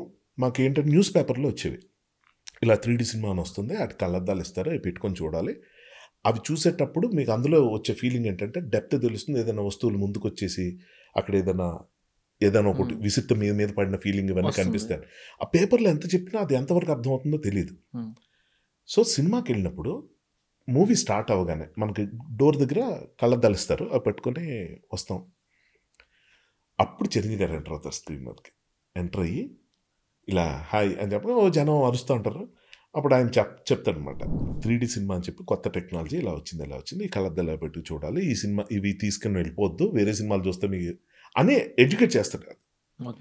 అది ఈయనతో చెప్పించారు. పవర్ఫుల్ స్టార్, అప్పుడు టాప్ నెంబర్ 1 ఆయన. అంటే ఆ సినిమాగా ఆయన చెప్తే బాగుంటుంది అన్నది ఈయన అడుగుంటారు, ఈయన ఓకే నేను చెప్తాను అని ఉంటారు. డెఫినెట్గా అది ఆయన చేస్తారు. అది సినిమా కొత్త ట్రెండ్ ఒకటి వచ్చింది. సో ఆయన టైం ఎప్పుడు తీసుకోవాలంటే ఆయన ఎక్కడ ఏ స్టూడియోలో ఉన్నారు కనుక్కొని మేము కెమెరాతో వస్తాం సార్, మీరు ఆ షార్ట్ గ్యాప్లో ఎప్పుడు వచ్చి, మీరు లంచ్ బ్రేక్లో ఎప్పుడు వచ్చి చెప్పేస్తే సరిపోతుంది, ఓ పేజ్ కంటెంట్ ఉంటుంది అని చెప్పుకుంటారు. Connecting the dots. ఇవి మనం ఎక్కడ చూసాం, ఎక్కడ రాయలేదు, నేను చెప్తున్నా. సో అలాగా ఈ తలాంగు దింత సాంగ్ చేస్తున్నప్పుడు వాళ్ళు అప్రోచ్ అయ్యి, సరే పలానా స్టూడియోకి వచ్చి, ఆయన ఇంకా డ్రెస్ కూడా మార్చకుండా ఆ హెయిర్ స్టైల్ బ్రహ్మాండంగా ఉంటుంది, మేకప్ ఆయన వెళ్ళి అలా చెప్పేశారు. కాస్ట్యూమ్ కూడా మార్చకుండా ఆయన వెళ్ళి అలాగే చెప్పారు. సో నాకు యాజ్ అ ఫ్యాన్ నాకు తెలుసు అది, ఇది నేను చెప్పా. ఆయన అంటే ఇంకా అన్బిలీవబుల్ లుక్ అనమాట. ఆయన అసలు ఎవరికి తెలిసే అవకాశం లేదు అది. నేను చెప్పాను, మీరు కావస్తే మీ మేకప్ మీకు అప్పుడు ఉన్నారు కదా, మీ నాగబాబు గారు తమ్ముడు ఎవరో ఒకళ్ళు, మీరు అడగండి సార్ ఇది. ఎందుకంటే హార్డ్ కోర్ ఫ్యాన్స్ కూడా తెలియదు, ఇది చాలా తక్కువ. ఎంత కాన్ఫిడెంట్ గా చెప్తున్నానంటే ఎంత నిజం ఏంటది అది. ఇది తేడా అయితే నేనేమైపోవాలి. సో ఇది ఎవరు పైకి నీలాంటి కుర్రాలతో కూర్చొని ఆయనతో కూర్చొని మాట్లాడుతున్నా, ఆయన గురించి ఆయనకే చెప్తున్నా. ఇది 1 out of 15 ఎగ్జాంపుల్స్. అంటే సరదాగా ఆయనతో సరదాగా ప్రవీణ్ కావాలని కూర్చొని మాట్లాడుతుంటే సడన్ గా అన్న ఇది ఒక సినిమా ఉంది, అదేంటంటే జైల్లో పెడతారు, ఆ తర్వాత గోడ తవ్వుకొని ఆ జైలు గోడ తవ్వుకొని బయటకు వచ్చి సముద్రంలో దూకి కదా, నేను ఒక మెట్టు ఎక్కువ. The count of Monte Cristo novel బేస్డ్గా తీసిన ఫిల్మ్ అది. లండన్లో వాళ్ళు దాన్ని 5 episodes చేశారు, అది దూరదర్శన్లో కూడా వచ్చింది అని చెప్పంటే షాక్ అయ్యాడు ఎవరు, ప్రవీణ్. చిరంజీవి గారు కూడా షాక్, ఓ వీడికి అంత నాలెడ్జ్ ఉంది. ఇవేవో కొన్ని చీకట్లో రాళ్లే, అన్నీ చెప్పండి మళ్ళీ దొరికేస్తాం. అందులో అన్న ఒక పాట ఉంటుంది జయప్రద గారితో, ఒక డ్యూయట్ ఉంటుంది అని చెప్పన్నారు. చిరంజీవి గారికి కూడా గుర్తురాట్లా. అలా నేను జస్ట్ 5 seconds 10 seconds టైం ఇచ్చా, సరే ఎవరైనా చెప్తారని చూద్దాం. ఓ రాణి మహారాణి అని పాడా. షాక్. అంటే ఇది ఏంటంటే అండి, ఎందుకు చెప్తున్నానంటే సెలబ్రేటింగ్ సినిమా. సో ఎవరి ఫ్యాన్స్ మనం ఏంటి అని పక్కన పెడితే, నేను ఇందాక సజ్జీలు అనే సినిమాలు, క్లింట్ ఈస్ట్వుడ్ సినిమాల గురించి కూడా చెప్తున్నా, Quentin Tarantino short to short చెప్తా. నాకేంటంటే అన్నీ చూసేయాలని ఉండదు, చూసిందా మళ్ళీ చూసి మళ్ళీ మళ్ళీ చూసి అక్కడ నాకు రిపిటేషన్ ఇష్టం, జ్యూస్ అవుట్ చేయటం అంటే ఇష్టం. మ్యాక్సిమం అందులో ఉన్నదంతా అబ్జార్బ్ చేసుకోవాలి, దాన్ని రిలీజ్ చేయాలి. సింపుల్గా అందరికి అర్థమయ్యే భాషలో చెప్పాలంటే, బుఫేకి వెళ్ళాం అనుకోండి, ఇప్పుడు 150-120 వెరైటీస్ అన్ని కామన్ అయిపోయినాయి. నేను విండో షాపింగ్ చేసి 1-2 చూస్తా, టేస్ట్ చేస్తా, ఓ 4-5, అందులో ఏదో 2 బాగున్నాయి, జస్ట్ టేస్ట్, 2 బాగున్నాయంటే ఒకటి పెట్టుకొని ఆ ఒక్కదాంతో నా డిన్నర్ అయిపోద్ది. ఆకలి తీరే వరకు కుమ్ముతా, విపరీతంగా తిని అయిపోయింది. అరే అవి ట్రై చేయొచ్చు, నాకు ఇష్టం లేదు, నాకు చాయిస్, నాకు నచ్చిన ఒకటి చాలు అంతే. నాకు భోజనం మా ఇంట్లో ఏదైనా, నాకు ఒక స్పెషాలిటీ ఏంటంటే, నాకు రికగ్నిషన్ ఏంటంటే, 2-3 కర్రీస్ పెడితే కన్ఫ్యూజ్ అయిపోతాను నేను, ఒకటే ఉండాలి, ఆ ఒక్కదాన్ని సక్రమంగా సంపూర్ణంగా. So that is how I look at cinema. మీరు అంత రిపీట్ వాచ్ చూసిన తెలుగు సినిమా ఏంటి సార్? కొదం సింహం, చిరంజీవి గారు. అది ఎందుకు చెప్తా, మళ్ళీ the good the bad and the ugly cinema, సజీలే అనేది, Clint Eastwood hero, for a few dollars more, ఈ 2 సినిమాలు కలిపి చేశారు. కొంచెం ఫన్నీగా ఉంటాయి, ఎందుకంటే అది చాలా సీరియస్ కదా. మన యాక్టర్స్ అక్కడ క్లింట్ ఈస్ట్వుడ్ నడిచే స్టైల్ ఒకటి ఉంటుంది, చిరంజీవి గారు నడిచే స్టైల్ ఒకటి ఉంటుంది, చూసి కొంచెం నవ్వు వచ్చేది. కానీ ఆ తర్వాత ఎడిక్ట్ అయిపోయి, అంటే దాన్ని తెలుగు అంటే మన ఇండియన్ స్టైల్లో చేశారు, ఆబ్వియస్గా అలాగే ఉంటుంది అది. సో తర్వాత ఎడిక్ట్ అయిపోయి, అదే వన్ ఆఫ్ దోస్ క్యాసెట్స్ ఆ ఇంట్లో ఉండేది, మల్టిపుల్ టైమ్స్ చూడటం. అది ఇంకా మాయాబజారు, అదైతే ఎన్ని కోట్ల సార్లు చూసాను నాకు తెలియదు. సినిమా వాళ్ళకి ఎపిక్ అంతే. అలా చూసుకుంటే అంటే ఫస్ట్ అది నాకు సినిమా, నాకు నాలెడ్జ్ కూడా లేని టైం నుంచి నేను ఎప్పుడు వచ్చినా నాకు ఆ సినిమా చూసేవాడిని. ఇందాక నేను చెప్పిన కొదం సింహం కానీ చాలా ఉన్నాయండి అలాగా. కొన్ని సినిమాలు క్లాసిక్స్ చూడలేదు అన్నారు కదా, అది కూడా నాకు ఎక్కడ కనెక్ట్ అయిందంటే, ఆడియన్స్గా ఉన్నప్పుడు మనం ప్రతి సినిమా చూసేస్తాం, but when we came to film fraternity వచ్చేసిన తర్వాత ఒక క్లాసిక్ మూవీని చూడాలంటే ఆడియన్స్గా చూడకూడదు, దాన్ని ఒక రైటర్గా ఇలానే చూడాలనుకుంటాం. కాబట్టి we want to give some time to that, అందుకని మనం దాన్ని డిలే చేస్తూ ఉంటాం. యశ్వంత్, యాక్చువల్గా మీరు చెప్పింది 200% రైట్, బట్ నేను ఈ విధంగా చూడటం వల్ల నా చైల్డ్హుడ్ నుంచి ఉందంటున్నా. ఓహో, నేను సినిమాలోకి రాలేదు, వస్తానని కూడా అనుకోలే. ఓకే. బట్ ఏంటంటే ఆడియన్స్గా, అదే మళ్ళీ చెప్తున్నా, అది నేను ఎంజాయ్ చేసే తీరు, విన్న పాటనే మళ్ళీ వింటాం. ఇప్పుడు రాజా గారి సాంగ్స్ ఉంటాయి, ఇళయరాజా గారివి, ఆయన ఫ్యాన్ కాని వాళ్ళు ఉండరు. కానీ నేనేంటంటే ఒక పాట వింటున్నప్పుడు చాలామంది లిరిక్స్ లేకపోతే డ్రమ్స్, నేను బేస్ గిటార్ వరకు వెళ్తా, బేస్ లైన్ కోసం, బేస్ గిటార్ కోసం. నేను కొన్ని పాటలు, శివాలో ఎన్నియల్లో నా సాంగ్ ఉంటుంది, అసలు బేస్ గిటార్ అంటే ఏంటో తెలిసిన వాళ్ళకి ఆ పాట వింటే స్టన్నింగ్, బేస్ గిటార్ కనిపెట్టినోడు కూడా తెలియదు అలా వాయించవచ్చు అనేది. స్టన్నింగ్ సాంగ్స్ తమిళ్లో అయితే, నేను ఎన్నియల్లో సాంగ్ అది పెద్ద పాపులర్ కాదు ఆల్బమ్ మొత్తంలో, ఆ ఎన్నియల్లో నేను కొన్ని 100 సార్లు విన్నాను, ఎందుకంటే చరణాల్లో బేస్ గిటార్ ఉంటుంది. నెక్స్ట్ లెవెల్ అంటే దాని గురించి వర్ణించాలంటే అదొక వేరే ఎపిసోడ్ అవ్వాల్సిందే తప్ప. అంటే ఏది రాజా గారి బేస్ గిటార్ వర్క్ గురించి చెప్తున్నాను నేను, రాజా గారి మ్యూజిక్ గురించి కాదు, only base. And flutes, violins, అంటే స్ట్రింగ్ సెషన్ అంటాం, బ్రాస్ సెషన్ అంటాం, ఇవన్నీ పక్కన పెడితే కేవలం బేస్ గిటార్ ఆయన పాటల్లో ఎలాంటివి ఉన్నాయి, ఎన్ని ఎక్స్పెరిమెంట్లు ఆయన చేశారు, ఎంత అన్యూజువల్గా ఆయన కంపోజ్ చేశారు అనేది మాట్లాడడానికి ఒక సెపరేట్ 1 hour ఎపిసోడ్ నాకన్నా మేధావులు ఎవరైనా చేస్తే చాలా బాగుంటుంది. సో అంత డెప్త్ ఉన్నాయి. మనం అలా పైన, నేను అదే అంటున్నా, పైన తినేసి వదిలేసారు అక్కని కాదు, నేను చేయి పెట్టి శుభ్రంగా తినే పద్ధతిగా అది. అంటే ఆడియన్స్గా ఉన్నప్పుడు అది చేసి సినిమాల్లోకి వచ్చేటప్పుడు, in fact I differ to say like you know, ఇక్కడికి వచ్చాక ఈ కొలతలు, ఈ స్క్రీన్ ప్లే ఎలా ఉంది, ల్యాగ్, లెంగ్త్ లాంటి సొల్లు కాన్సెప్ట్లు బుర్రలోకి వచ్చి కొంచెం కరెక్ట్ అయిపోయి ఆ పర్ఫార్మెన్స్ ఏంటి అని చూస్తాం తప్ప. ఇంకోటి చెప్తా, మా ఫాదర్ మాట అనేవారు, అవేమీ తెలియకుండా మూవీ బాగుందంటే అది చాలా గొప్ప మూవీ అంట. ఈ సినిమాలో మ్యూజిక్ బాగుంది, పలానా హీరో బాగా చేశాడు, హీరోయిన్ బాగా చేసింది, యాక్టర్ బాగా చేశాడు, అలా అనకూడదంట. అసలు ఏది తెలియకూడదు, సినిమా బాగుందని మొత్తానికి. ఓకే. సో అన్ని బాగున్నాయి, అలా చాలా ఉన్నాయండి. సో గుండెచారి కాలంతో ఫస్ట్ టైం చూస్తున్నప్పుడు నేను ఎప్పుడైతే ఈ ఫోన్ కాన్ఫ్లిక్ట్ అనేది మొదలైందో నేను నేను నా మనసులో అనుకుంటున్నా, ఇద్దరు మనుషులు కలవకుండా వాళ్ళ మధ్య ప్రేమ పుట్టించడమే గ్రేట్. ఆ కెమిస్ట్రీని ఎలా బిల్డ్ చేస్తాడు రైటర్, ఎలా ప్రజెంట్ చేస్తాడు ఈ డైరెక్టర్ అనుకుంటూ ఉన్నా. బట్ వెరీ వెల్ ఎగ్జిక్యూటెడ్ అందులో. అండ్ ఈవెన్ ఒక ఆ సాంగ్లో కూడా టూ హీరో సాంగ్లో అంటే ఒక లవ్లో ముద్దు సీన్ అంటూ ఉంటాయి, బట్ టూ హీరో సాంగ్లో పిల్లలు వచ్చి ముద్దు పెడితే ఆ ముద్దుని హీరో ఫీల్ అవుతారు. సో అది ఆ ఐడియాని కానీ ఆ కలవకుండా వీళ్ళ మధ్య కెమిస్ట్రీ క్రియేట్ చేద్దాం అనుకున్న ఛాలెంజ్ ఎలా ఫేస్ చేశారు? బేసిక్గా ఐ వాంటెడ్ ఛాలెంజెస్. అంటే మొదలు పెట్టినప్పుడు నేను అదే అనుకున్నా. నేను ఎక్కడి నుంచో సడన్గా రైటింగ్ స్టార్ట్ చేస్తున్నాను ఒక సినిమాకి, నితిన్ లాంటి హీరోకి. అఫ్కోర్స్ నేను అంతకుముందు ద్రోణ అనే సినిమాకి డైలాగ్స్ రాశాను.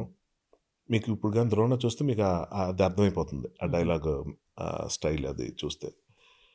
కానీ ఏదో ఒకటి వెరైటీగా చేయాలి, ఎందుకంటే ఇష్క్ అన్నది చాలా కాలం తర్వాత తనకు వచ్చిన సక్సెస్. సో మనం ఇప్పుడు ఎంటర్ అయిపోయి పాడు చేసేయకూడదు, కానీ అలాగని రొటీన్గా వెళ్ళడానికి వీల్లేదు. ఎందుకంటే నేను of all the big writers ఇక్కడ ఇండస్ట్రీలో ఎలాంటి వాళ్ళు ఉన్నారు, వాళ్ళందరితో పాటు నేను రాసేస్తానని చెప్పి ముందుకు వచ్చేటప్పుడు ఏదో ఒక డిఫరెంట్గా చూసుకోకపోతే అవ్వదన్న దాంట్లో ఛాలెంజెస్ కావాలని నేను అనుకున్నా. సో అనుకున్నప్పుడు మళ్ళీ చెప్తున్నాను, బీయింగ్ అ ఫ్యాన్, నేను అందుకే మల్టిపుల్ టైమ్స్ చూసి ఏది ఒక విచిత్ర సోదరుల సినిమా కానీ, మైకిల్ మదన్ కామరాజ్ కానీ, ముంబై ఎక్స్ప్రెస్ కానీ, మీకు ట్విస్ట్స్ టర్న్స్ ఉండి ఆ క్యారెక్టర్స్ అంటే ఆడియన్స్కి ఓపెన్, అది క్యారెక్టర్స్ మధ్యలో సస్పెన్స్. సో అలాంటి ఆ type of writing crazy Mohan గారి సినిమాలో విపరీతంగా కనిపిస్తుంటాయి, కన్ఫ్యూజన్ డ్రామా. సో నేను అనుకున్నాను అది ఇక్కడ ట్రై చేయాలి. నితిన్ అప్పటిదాకా చేయనివి ఏంటంటే ఇదే ఎంటర్టైన్మెంట్, ఫన్ ఎప్పుడు చేయలేదు, అన్ని సీరియస్. ఆ నితిన్ని అసలు మామూలుగా బాయ్ నెక్స్ట్ డోర్లా చేసేద్దాం, వీడు హీరో ఇక్కడ ఎక్కడ కారణ జన్ముడు అలా కాకుండా జస్ట్ మనలో ఒకడు, మనలాగే ఆలోచించేవి ఏంటి, ఒక అందమైన అమ్మాయి ఉంది, ఆ అమ్మాయిని తెలియకుండా పడేద్దాం, తెలియనట్టు పడేద్దాం అని చెప్పి ఆలోచించి ఒక ఇది. తర్వాత అది ఎలా తన మీదకి బూమరాంగ్ అవుద్ది, దాన్ని వాడు ఎలాగా ఇచ్చేస్తాడు అన్నది. సో ఇటువంటి దాంట్లో ప్లే గ్రౌండ్ చాలా పెద్దది. దీనికి నాకు అర్థమైంది ఏంటంటే బౌండరీస్ లేని ప్లే గ్రౌండ్ ఇది. సో ఎంత దూరమైనా ఆడేయచ్చు అలాగెళ్ళి. సో ఇంకా నాకున్న పిచ్చకి, అప్పుడున్న హంగర్కి కరెక్ట్ ప్లాట్ దొరికింది. అది అతను అది ఆలోచించిన డైరెక్టర్ దగ్గర నుంచి నేను తీసుకున్నది ఆ జస్ట్ ఆ ఒక్క పాయింటే, ఒక అమ్మాయిని చూసి ఇంకొక అమ్మాయికి ఫోన్లో కనెక్ట్ అయిపోవడం. ఓకే, ఆ ముందు కథ కానీ ఆ తర్వాత కథ కానీ ఏమీ లేదు. నేను కొత్తగా ఆలోచించి మొత్తం ఎవ్రీ సింగిల్ సీన్ కొత్తగా డిజైన్ చేసుకుని వెళ్ళినప్పుడు నేను ఒకటే అనుకున్నా, నేను చెప్పాను కదా మళ్ళీ, ఆ 8 nights 9 daysలో నేను కూర్చున్నప్పుడు నాకున్నది ఒకటే ఛాలెంజ్. నేను తిరిగి వెళ్ళాక దీన్ని సింపుల్గా తీసి పక్కన పెట్టవచ్చు అవతల వాళ్ళు, నాకు ఓన్లీ ఈ ట్రిప్పు ఆ ఖర్చు అదే మిగులుతాయి. దానికి తోడు ఏమవుతుంది, మనం రైటింగ్ పనికిరావని కాన్ఫిడెన్స్ పోతుంది, ఆ ఇంట్రెస్ట్ పోతుంది. ఎందుకు లేని మన పని చేసుకో. ఒకవేళ ఆడితే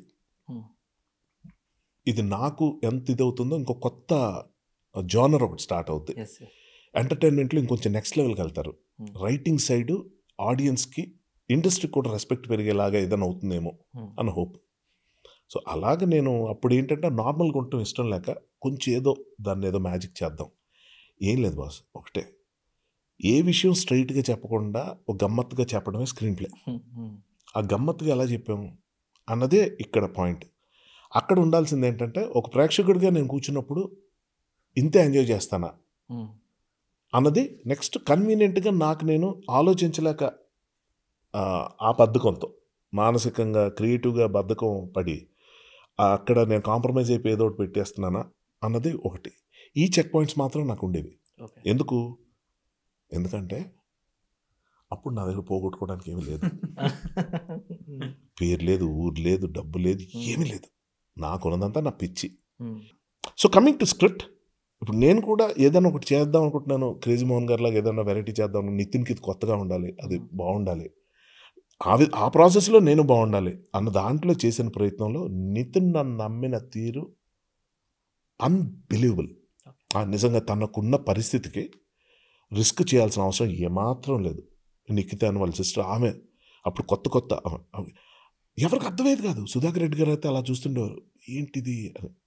అక్కడ చాలామంది వచ్చేవారు, వాళ్ళకు కూడా అర్థమయ్యేది కాదు. ఎందుకు ఎడిట్ చూసి తిట్టిన వాళ్ళు ఉన్నారు, మాది ఫైనల్ ఎడిట్ చూసి ఏంటది సినిమా, 3 క్యారెక్టర్స్ మాట్లాడుకుంటూనే ఉన్నాయి, అసలు ఎంటర్టైన్మెంట్ లేదు, కామెడీ లేదు, సినిమాతో కామెడీ ఎవరు చెప్పాలి అన్నది ఎవరు తెలుసు అన్నది బిగ్గెస్ట్ డిస్ట్రిబ్యూటర్ ఒక ఆయన, విత్ డ్యూ రెస్పెక్ట్ నాకు. అంటే ఒకళ్ళు తక్కువ చేయాలి, అదేదో హిట్ అయింది కాబట్టి వాళ్ళకి కించపరచాలి కాదు. నేనేమంటానంటే కొన్ని ఆ ఫైనల్ కట్ అయిపోయి డబ్బింగ్లు అన్ని పైలట్ మీద విన్నారు, డైలాగులు కూడా సరిగ్గా వినబడు, డబ్బింగ్ అయిపోయి మ్యూజిక్ అన్ని చేసి అప్పుడు కదా వినాలి, అప్పుడు కదా జడ్జ్మెంట్ ఇవ్వాలి. 24 క్రాఫ్ట్స్ అని ఎందుకు అన్నాం, ఎందుకు మన థియేటర్లో లైట్లన్నీ ఆపేసి ప్రొజెక్ట్ చేస్తున్నాం, డోర్లను తీసి కూడా వేసేయచ్చు కదా, కనిపిస్తుంది కదా బొమ్మ బాగానే, ఎవడు పెడతాడు తిరగొచ్చు కదా, ఫోన్లో ఎవడు పెడతాడు ఆన్ చేసి మాట్లాడొచ్చు కదా, ఇంట్రెస్ట్ ఉన్నాడు చూస్తా కాదు, మనం అట్మాస్ఫియర్ క్రియేట్ చేయాలి, దాన్ని ఎలా చెప్పాలో అలా చెప్పాలి, ఆ సౌండ్ అది క్రియేట్ చేయాలి, ఇవన్నీ టెక్నికాలిటీస్ అన్నీ ఉంటే అప్పుడు మనం డెసిషన్ చెప్పొచ్చు. అలా రఫ్గా వచ్చి ఎడిట్ ఎవరైనా చూస్తే నాకు చాలా బాధ అనిపిస్తుంది. వాళ్ళు చూసి చెప్పేస్తుంటారు ఏంటిది అర్థం కావట్లేదు వినబట్లేదు నీకు అందులో డైలాగులు, అది ఫన్ను, అది కామెడీ, ఏం చెప్తాం వాళ్ళకని పట్టవు చూసా ఇదేం కాదు. ప్రొడ్యూసర్ కొంచెం షేక్ అయితే ఏమైపోయి ఉండాలి, నేను నితిన్ షేక్ అయితే ఏమైపోయి ఉండాలి, డైరెక్టర్ ప్యానిక్ అంటే నేనేమైపోయి ఉండాలి, ఎన్ని ఉంటాయి తెలుసా. జస్ట్ లైక్ అలా పాస్ చేసేస్తారు, చేస్తారు.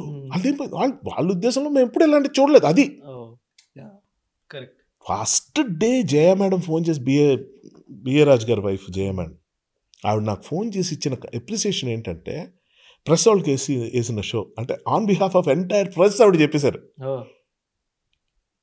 పిచ్చిగా ఎంజాయ్ చేస్తున్నారు హర్ష అందరూ, మేము చాలా గుమ్మనంగా చాలా స్ట్రాయిక్గా చాలా అలా చూద్దాం అనుకుంటాం బయటపడకుండా, ఎందుకంటే ఎవరి ఒపీనియన్స్ ఇంకోటి రాసేస్తాడో రివ్యూల్లో అని చెప్పి మాకు అదొకటి ఉంటుంది. అలాంటిది ఇలాగా మేము ఇంత ఎంజాయ్ చేసామంటే ఎంత మంచి మాట. తర్వాత రివ్యూస్ చూస్తే ప్రతి రివ్యూ రైటర్ నా గురించి ఎంత గొప్పగా రాసి, first writing Harsha screen play dialogue, ఆ రివ్యూ రైటర్స్ ఏ రోజు నేను పలకరించింది లేదు, పరిచయం లేదు. ఆలోచించండి, నేను డైరెక్టర్ని కాదు, హీరోని కాదు, ప్రొడ్యూసర్ని కాదు, ఓ మామూలు క్యారెక్టర్స్ చేసుకున్న ఆర్టిస్ట్ని. నాకు రివ్యూ రైటర్తోనూ ప్రెస్ వాళ్ళతోనూ ఇంటరాక్షన్ ఎందుకు ఉంటుంది? ఆ ప్రెస్ మీట్ కెమెరాలు అన్నీ ఉంటాయి, అక్కడికి వెళ్తాం, ఎవరైనా పలకరించినా అసలు ఏం మాట్లాడతాం, నెక్స్ట్ నమస్తే చెప్తే వాళ్ళు చెప్తారు, లేదా వాళ్ళే నన్ను ముందు విష్ చేయొచ్చు, తర్వాత ఏంటి వాట్ నెక్స్ట్ ఏం ఉండదు. I can't make a conversation with them. అలాంటిది ఒకళ్ళు ఎవరు నా గురించి ఇంత బాగా రాస్తున్నప్పుడు వాళ్ళకి ఎలా థ్యాంక్స్ చెప్పాలి? పేరున వెళ్ళి ఆనంద్ గారికి, అప్పుడు నాకు తెలిసిన జర్నలిస్ట్ మూర్తి గారికి, రేటాంధ్రమూర్తి గారికి, వాళ్ళందరికీ, అప్పుడు ఐడిల్ బ్రెయిన్ జీవి గారికి, వాళ్ళందరికీ వెళ్ళి థ్యాంక్స్ చెప్తుంటే అలా ఓకే మాకు నచ్చింది మేము రాసాను, దానికి ఏం థ్యాంక్స్ చెప్తూ వచ్చి ఎండింగ్ వరకు కూడా చాలా ఎంటర్టైనింగ్ ఉంటుంది. 200% లాస్ట్ షాట్ వరకు, షార్ట్ లో అమ్మాయికి హీరోయిన్ కి తన లవ్ అంతా ఎక్స్ప్రెస్ చేసిన తర్వాత హీరోయిన్ కూడా మోకాల మీద పడి ప్రపోజ్ చేయాల్సి నువ్వు కదా నేను అంటే థియేటర్లో ఎవరు అడిచాడు అసలు ఎంత ఉన్నావు అని, దాన్ని కూడా మీరు స్టూల్ పెట్టి అంటే ఆడియన్స్ లో అనుకున్నది కూడా మీరు స్టూల్ పెట్టి చేస్తారు చూడండి. అది చాలా ఎంటర్టైనింగ్ ఉంది, చాలా ఆర్గానిక్ గా వితౌట్ ఎనీ వల్గారిటీ. మళ్ళీ ఎగ్జాక్ట్లీ అంటే బేసిక్గా ఇవన్నీ ఎక్కడి నుంచి వస్తాయి అంటే టాలెంట్ నుంచి రావండి, ఇష్టం నుంచి వస్తాయి. You should love what you're doing first of all. నీకు ఎంత పర్ఫెక్షన్ ఉంది, అది ఏ స్క్రీన్ ప్లేలోకి వస్తుంది, ఏం చదువుకున్నావు నువ్వు, ఏ టెంప్లెట్లోకి వస్తుంది, ఇది ఎవడు రాసాడు ఇలాగా, ఎవడు చెప్పాడు ఇలాగా, అదేం ఉండదు. ఆడియన్సే నిజం. నేను ఆడియన్స్గా నేను థియేటర్లో కూర్చున్నప్పుడు నేను పలానా జంధ్యాల గారి సినిమాలు చూసినప్పుడు ఈ విషయాలకి నవ్వేవాడిని, ఈవీవి గారి సినిమాలు చూసినప్పుడు దీన్ని పడి నవ్వేవాడిని, క్రేజీ మోహన్ గారి దాంట్లో ఈ పట్లు నచ్చేవి, పర్ఫార్మెన్స్లో కమల్ హాసన్ ఇలా చేస్తే బాగుండేది, చిరంజీవి గారి టైమింగ్ ఇది, వెంకటేష్ గారి కామెడీ ఇలాగా, ఇవన్నీ చూసి ఆస్వాదించి నాకు దొరికినప్పుడు మిక్సీలు వేసి కొడుతున్నప్పుడు అక్కర్లేని తీయటమే కదా నేను చేసే పని, అబండన్గా అన్నీ ఉన్నాయి. నాకు Nitin is the main person. ఎందుకు హీరో ఇప్పుడున్న ఇండస్ట్రీలో అందరికీ తెలిసిందే, ఎవరు ఫీల్ అవడానికి లేదు, కానీ హీరోస్ డిసైడ్ చేసే ఇండస్ట్రీ. బడ్జెట్ అంతా, కథ ఏంటి, డైరెక్టర్ అవడం ఏంటి, అందులో ఒక నితిన్ అప్పుడే దెబ్బతిని కోలుకుంటున్న వ్యక్తి నన్ను నమ్మడం ఏంటి. అసలు ఒక స్టేజ్లో ఓ మాట అన్నాడు, ఏంటి నితిన్ వాళ్ళ అక్క అన్ని డౌట్లు అడుగుతుంది ఏంటి అక్క,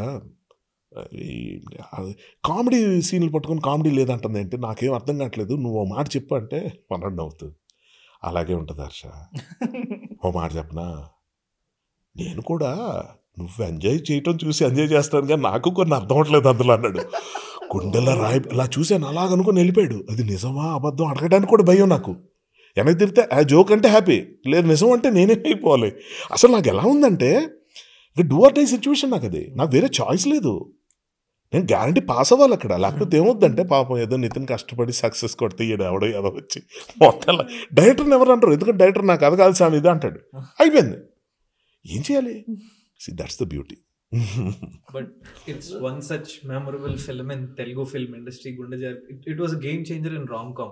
Sir, and coffee shop scene లో ఫ్రెండ్ కి హెల్ప్ చేద్దాం అనుకున్న సీన్ లో అక్కడ సీన్ నుంచి డైవర్ట్ అవ్వడానికి గే కామెడీని యూస్ చేశారు. ఆ గే కామెడీని అప్రోచ్ అవ్వడానికి రీజన్ ఏంటి సార్? అంటే నేను యాక్చువల్గా ఏంటంటే this is my personal thing. నేను ఫస్ట్ నుంచి చెప్పుకుంటూ వస్తున్నా, అందం గురించి అప్రిషియేషన్ అన్నది చూసే రూపం గురించి కాదు అన్నది నేను విక్టిమ్గా మొదలుపెట్టినండి కెరియర్లో. సో అలాగ నాకు ఫిజికల్ ఇనెబిలిటీస్ లైక్ కొంతమంది స్టామరింగ్, నాకు ఉండేది స్టామరింగ్ మీద కానీ, కలరు నల్ల రంగు మీద, రకరకాల చెవుడు వినబడిన వాళ్ళ మీద, మగవాళ్ళ మీద జోకులు వేసే కల్చర్ నుంచి వచ్చాం మనం. మన సినిమాల్లో అవన్నీ ఉండేవి. అలాగే ట్రాన్స్సెక్షువల్స్ మీద, జెండర్ బేస్డ్ జోక్స్ కూడా. అంటే ఏంటి నేను మాట్లాడుతుంది 0.5 అంటాము, కొజ్జా గిజ్జా అని మాట్లాడడము, గేజ్ని హీనంగా చూసి నాకు అది నచ్చదు అసలు.